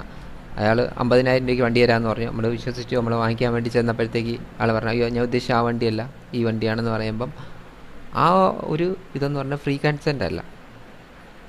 ഇതെന്ന് പറയുന്നത് ഫ്രീ കൺസെൻറ്റുമായിട്ട് ബന്ധപ്പെട്ട് വരുന്നില്ല, അതൊരു മിസ്റ്റേക്കാണ്, പറ്റിപ്പോയി, അബദ്ധത്തിന് പറ്റിപ്പോയതാണ്. അപ്പോൾ അവിടെ കോൺട്രാക്റ്റ് എന്ന് പറയുന്നത് ഓയിഡാണ്, മറ്റേതെല്ലാം അതായത് കൊയേഷൻ, അൺഡു ഇൻഫ്ലുവൻസ്, ഫ്രോഡൊക്കെ ഓയിഡബിൾ ആണ്. ഓപ്ഷൻ എന്ന് വെച്ചാൽ വൺ പാർട്ടി അയാൾക്ക് അത് വേണമെങ്കിൽ വാലിഡ് ആക്കാം അല്ലെങ്കിൽ ഓയിഡ് ആക്കാം. ഇതെന്ന് പറയുന്നത് മിസ്അണ്ടർസ്റ്റാൻഡിങ് എന്ന് പറഞ്ഞാൽ വെച്ചാൽ ഓയിഡ് കോൺട്രാക്റ്റാണ്. ഓക്കെ, അപ്പോൾ ഇതിൻ്റെ അകത്ത് എന്ത് വരില്ല എന്നാണ് റോങ് ആൻസറാണ് പറയാൻ പറഞ്ഞത്. അതുകൊണ്ട് മിസ്അണ്ടർസ്റ്റാൻഡിങ് ആണ് ഇതിൻ്റെ അകത്ത് ആൻസർ. ബാക്കി 3 എണ്ണവും വന്നു കഴിഞ്ഞാൽ അതൊരു free consent അല്ലാതാവും.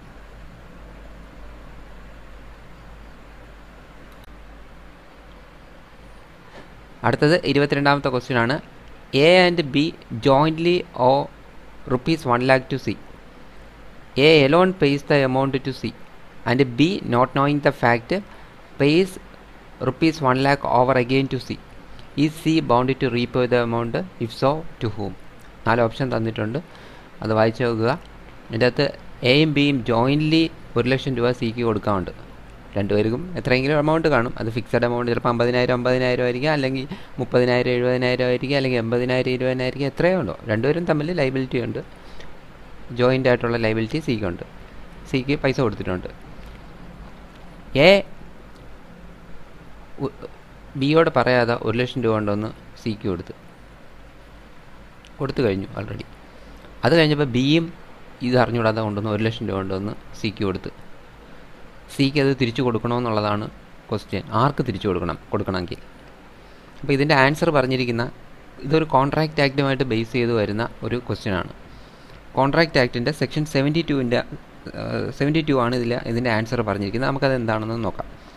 Liability of person to whom money is paid or thing delivered by mistake or under coercion. A person to whom money has been paid or anything delivered by mistake or under coercion must repay or return it. അതായത് നമ്മൾ ഒരു അബദ്ധത്തിന് അല്ലെങ്കിൽ കൊയേഷനിൽ ഒരാളുടെ കയ്യിൽ പൈസ കൊടുത്താൽ അവർ must എന്നുള്ള വാക്കാണ് ഉപയോഗിച്ചിട്ട് മസ്റ്റായിട്ടും അത് തിരിച്ചു കൊടുത്തിരിക്കണം. അപ്പോൾ അത് ആർക്ക് കൊടുക്കണമെന്നുള്ളതാണ് നമുക്ക് ഉള്ള ഡൗട്ട്. അത് നമുക്ക് നോക്കേണ്ട ഇല്ലുസ്ട്രേഷനാണ്. എൻ്റെ ഇല്ലുസ്ട്രേഷൻ എക്കകത്ത് പറഞ്ഞിട്ട് A and B jointly owe ₹100 to C. A alone pays the amount to C and B, not knowing this fact, pays ₹100 over again to C. C is bound to repay the amount to B. അതായത് ഇതിൻ്റെ C ആണ് ഇതിൻ്റെ answer എന്ന് പറയുന്നത് നമ്മളെ ഈ ഒരു ഓപ്ഷനിൽ. അത് മിസ്റ്റേക്ക് ഓഫ് ഫാക്റ്റോ അല്ലെങ്കിൽ മിസ്റ്റേക്ക് ഓഫ് ലോ ആയിരുന്നാലും അത് money paid under mistake is recoverable whether the mistake be of fact or law. എന്തായിരുന്നാലും അത് റിട്ടേൺ ചെയ്തിരിക്കണം, തിരിച്ചു കൊടുത്തിരിക്കണം. ഇതാണ് ഇപ്പോൾ സി ആണ് ഇതിൻ്റെ അകത്ത് ആൻസർ. സെക്ഷൻ 72 കോൺട്രാക്റ്റ് ആക്ടിനകത്താണ് ഇതിനെക്കുറിച്ച് പറയുന്നത്. അടുത്തതായിട്ട് 23 ആണ് നോക്കുന്ന question 23. A contracts to repair B's house in a particular manner and receives payment in advance. A repairs the house but not according to the contract. What is B's right? 4 option ഉണ്ട്. ഇതിൻ്റെ അകത്ത് A എന്ന് പറയുന്നൊരു കോൺട്രാക്ടറാണ്.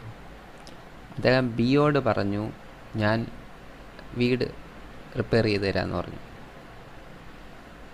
അതിന് ഒരു മാനറും പറഞ്ഞു. അതിനുശേഷം അഡ്വാൻസും വാങ്ങിച്ചു, പേയ്മെൻറ്റ് വാങ്ങിച്ചു. എ എന്ത് ചെയ്തു? റിപ്പയർ ചെയ്തു, പക്ഷേ കോൺട്രാക്റ്റ് പറഞ്ഞ രീതിയിലല്ല. അപ്പോൾ ബിക്ക് എന്താണ് ബിയുടെ അവകാശം? ഇതിൻ്റെ അകത്ത് ഇതെന്ന് പറയുന്ന ഒരു ബ്രീച്ച് ഓഫ് കോൺട്രാക്റ്റാണ് അല്ലേ, അല്ലെങ്കിൽ failure compensation for failure to discharge the ഒബ്ലിഗേഷനാണ്. അപ്പോൾ ഇത് പറയുന്ന സെക്ഷൻ എന്ന് പറയുന്നത് സെക്ഷൻ 73 ഇന്ത്യൻ കോൺട്രാക്റ്റ് ആക്റ്റാണ്. Breach of contract, compensation for loss or damage caused by breach of contract. When a contract has been broken, the party who suffers by such breach is entitled to receive from the party who has broken the contract compensation for any loss or damage caused to him thereby, which naturally arose in the usual course of things from such breach, or with which the parties knew when they made the contract to be likely to result from the breach of it. Party contract ചെയ്യുന്ന സമയത്ത് തന്നെ അയാൾക്കറിയാം ഞാൻ ഇങ്ങനെ തന്നെ ചെയ്യുമെന്ന്. അതൊക്കെ മനസ്സിലാക്കിക്കൊണ്ടാണ് അവർ കൊടുത്തത്. അപ്പം അതുപോലെ തന്നെ compensation for failure to discharge obligation resembling those created by contract. When an obligation resembling those created by contract has been incurred and has not been discharged, any person injured by the failure to discharge it is entitled to receive the same compensation of the party in default as if such a person had contracted to discharge it and had broken his contract. നമുക്ക് ആ compensation തന്നെ നമുക്ക് ഈടാക്കിയെടുക്കാം നമ്മൾ contract ചെയ്ത. അപ്പോൾ നമുക്കിതിൻ്റെ ഏതായിരിക്കും answer? അപ്പോൾ നമുക്ക് ആരാണോ ബ്രീച്ച് ചെയ്തത് അവരിൽ നിന്നും നമുക്ക് ഈടാക്കിയെടുക്കാം. അപ്പം ഇതിൻ്റെ 4 ആൻസറിൽ ഏതൊക്കെയാണ് ഈടാക്കിയെടുക്കുക എന്ന് പറയുന്നത്? B, not entitled to recover എന്നാണോ ബിയിൽ പറയുന്നത്. അപ്പോൾ അതല്ല.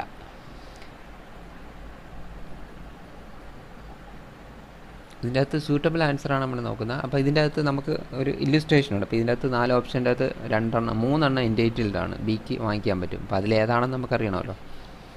അപ്പോൾ നമുക്ക് ഇതിൻ്റെ അകത്ത് നിന്ന് ഇല്ലുസ്ട്രേഷൻ, ഈ 73യുടെ തന്നെ ഇല്ലുസ്ട്രേഷൻ നോക്കാം. അതിൻ്റെ അകത്ത്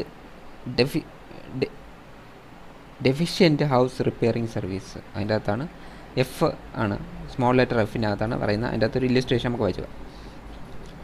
A contracts to repair B's house in a certain manner and receive payment in advance. A repairs the house but not according to contract. B is entitled to recover from A the cost of making the repairs that conform to the contract. Cost that conform to the contract. അപ്പോൾ ഇതിൻ്റെ ഏതാണ് answer? A ആണ്. നമ്മൾ റിപ്പയറിന് വേണ്ടി എത്രയാണോ confirm ചെയ്തത് ആ പൈസ നമുക്ക് ഈടാക്കിയെടുക്കാം. അതാണ് എ എന്ന് പറയുന്ന ആൻസർ. അപ്പോൾ ഇതിൻ്റെ അകത്ത് എ ആണ് ആൻസർ, 23.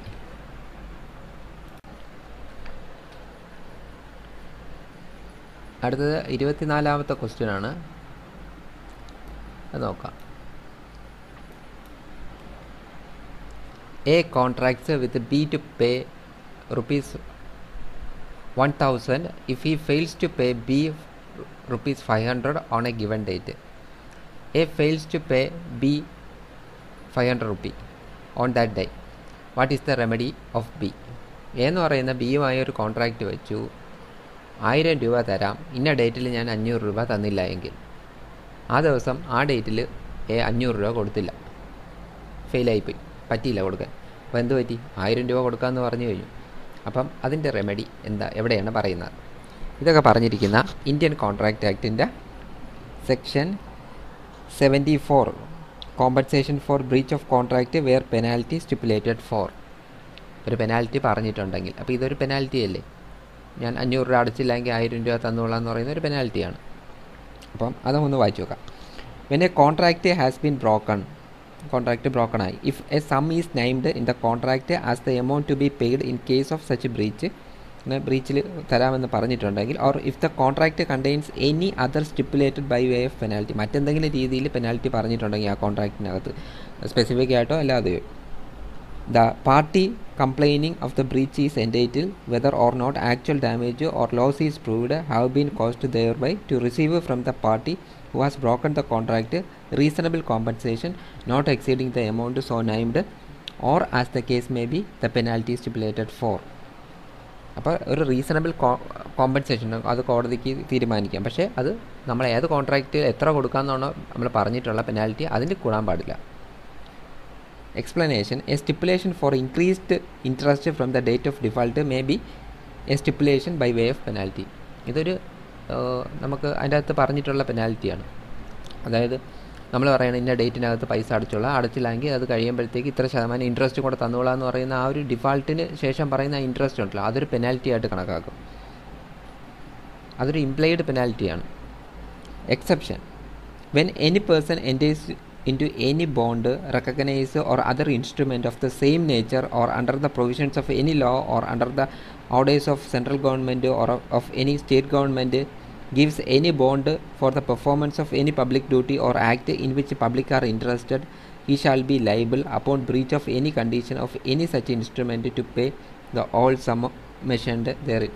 അതായത് നമ്മൾ ഈ ഒരു ബെയിൽ ബോണ്ടിലൊക്കെ ഒരു എമൗണ്ട് പറഞ്ഞിട്ടുണ്ടെങ്കിൽ നമ്മൾ അത് performance of any public duty or act of public R interest, അതൊക്കെ പബ്ലിക് ഡ്യൂട്ടിയുടെ പെർഫോമൻസിന് വേണ്ടിയിട്ടോ അല്ലെങ്കിൽ അത് പബ്ലിക് ഇൻട്രസ്റ്റ് ആയിട്ടുള്ള കാര്യമാണെങ്കിൽ ഈ ഷാൾ ലൈബിൾ ടു അത് ആ കണ്ടീഷൻ ബ്രീച്ച് ചെയ്ത് കഴിഞ്ഞാൽ മൊത്തം എമൗണ്ടും കൊടുക്കണം. നമ്മൾ ആ ഒരു ബെയിൽ ബോണ്ടിനകത്ത് പറഞ്ഞിട്ടുള്ള മുഴുവൻ എമൗണ്ടും നമ്മൾ കൊടുത്തിരിക്കണം. പക്ഷേ എൻ്റെ എക്സ്പ്ലനേഷന് പറഞ്ഞിട്ടുണ്ട് a person who enters into a contract with government does not necessarily thereby undertake any public duty or promise to do an act in which the public are interested.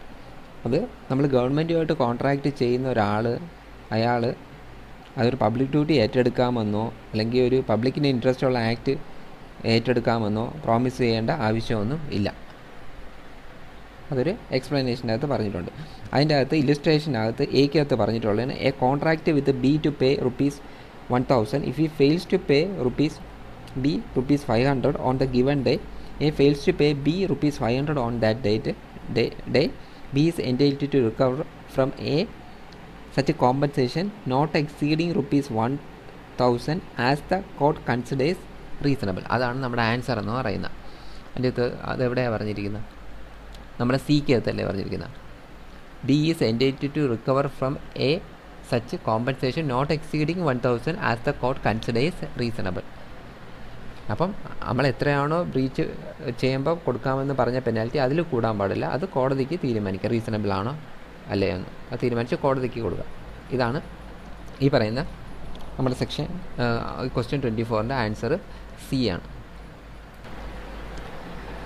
25th question ആണ്. In a suit for specific performance of agreement for sale of immovable property the plaintiff acquires title to the property when. 4 option ഉണ്ട്, അത് നോക്കാം. Sale consideration കൊടുത്തു കഴിയുമ്പോഴാണോ നമുക്ക് title കിട്ടുന്നത്, അല്ല case file ചെയ്യുമ്പോഴാണോ, എപ്പോഴാണ്? നമ്മളിപ്പോൾ ഒരു സ്പെസിഫിക് പെർഫോമൻസ് ഓഫ് എഗ്രിമെൻ്റ് എന്ന് പറഞ്ഞാൽ ഒരു 6 മാസത്തിനകം ₹1,00,000 കൊടുത്ത് അത് അഡ്വാൻസ് ആയിട്ട് ₹50,000 വാങ്ങിച്ചു, ബാക്കി ₹50,000 6 മാസത്തിനകം തന്നുകൊള്ളാം, അതിനുശേഷം സെയിൽ ഡീഡ് എഴുതിക്കൊള്ളാം എന്നാണ് നമ്മുടെ ഒരു എഗ്രിമെൻ്റ് എന്ന് പറഞ്ഞാൽ. നമ്മൾ ആ പൈസ കൊടുത്തില്ലെങ്കിൽ എന്ത് ചെയ്യും?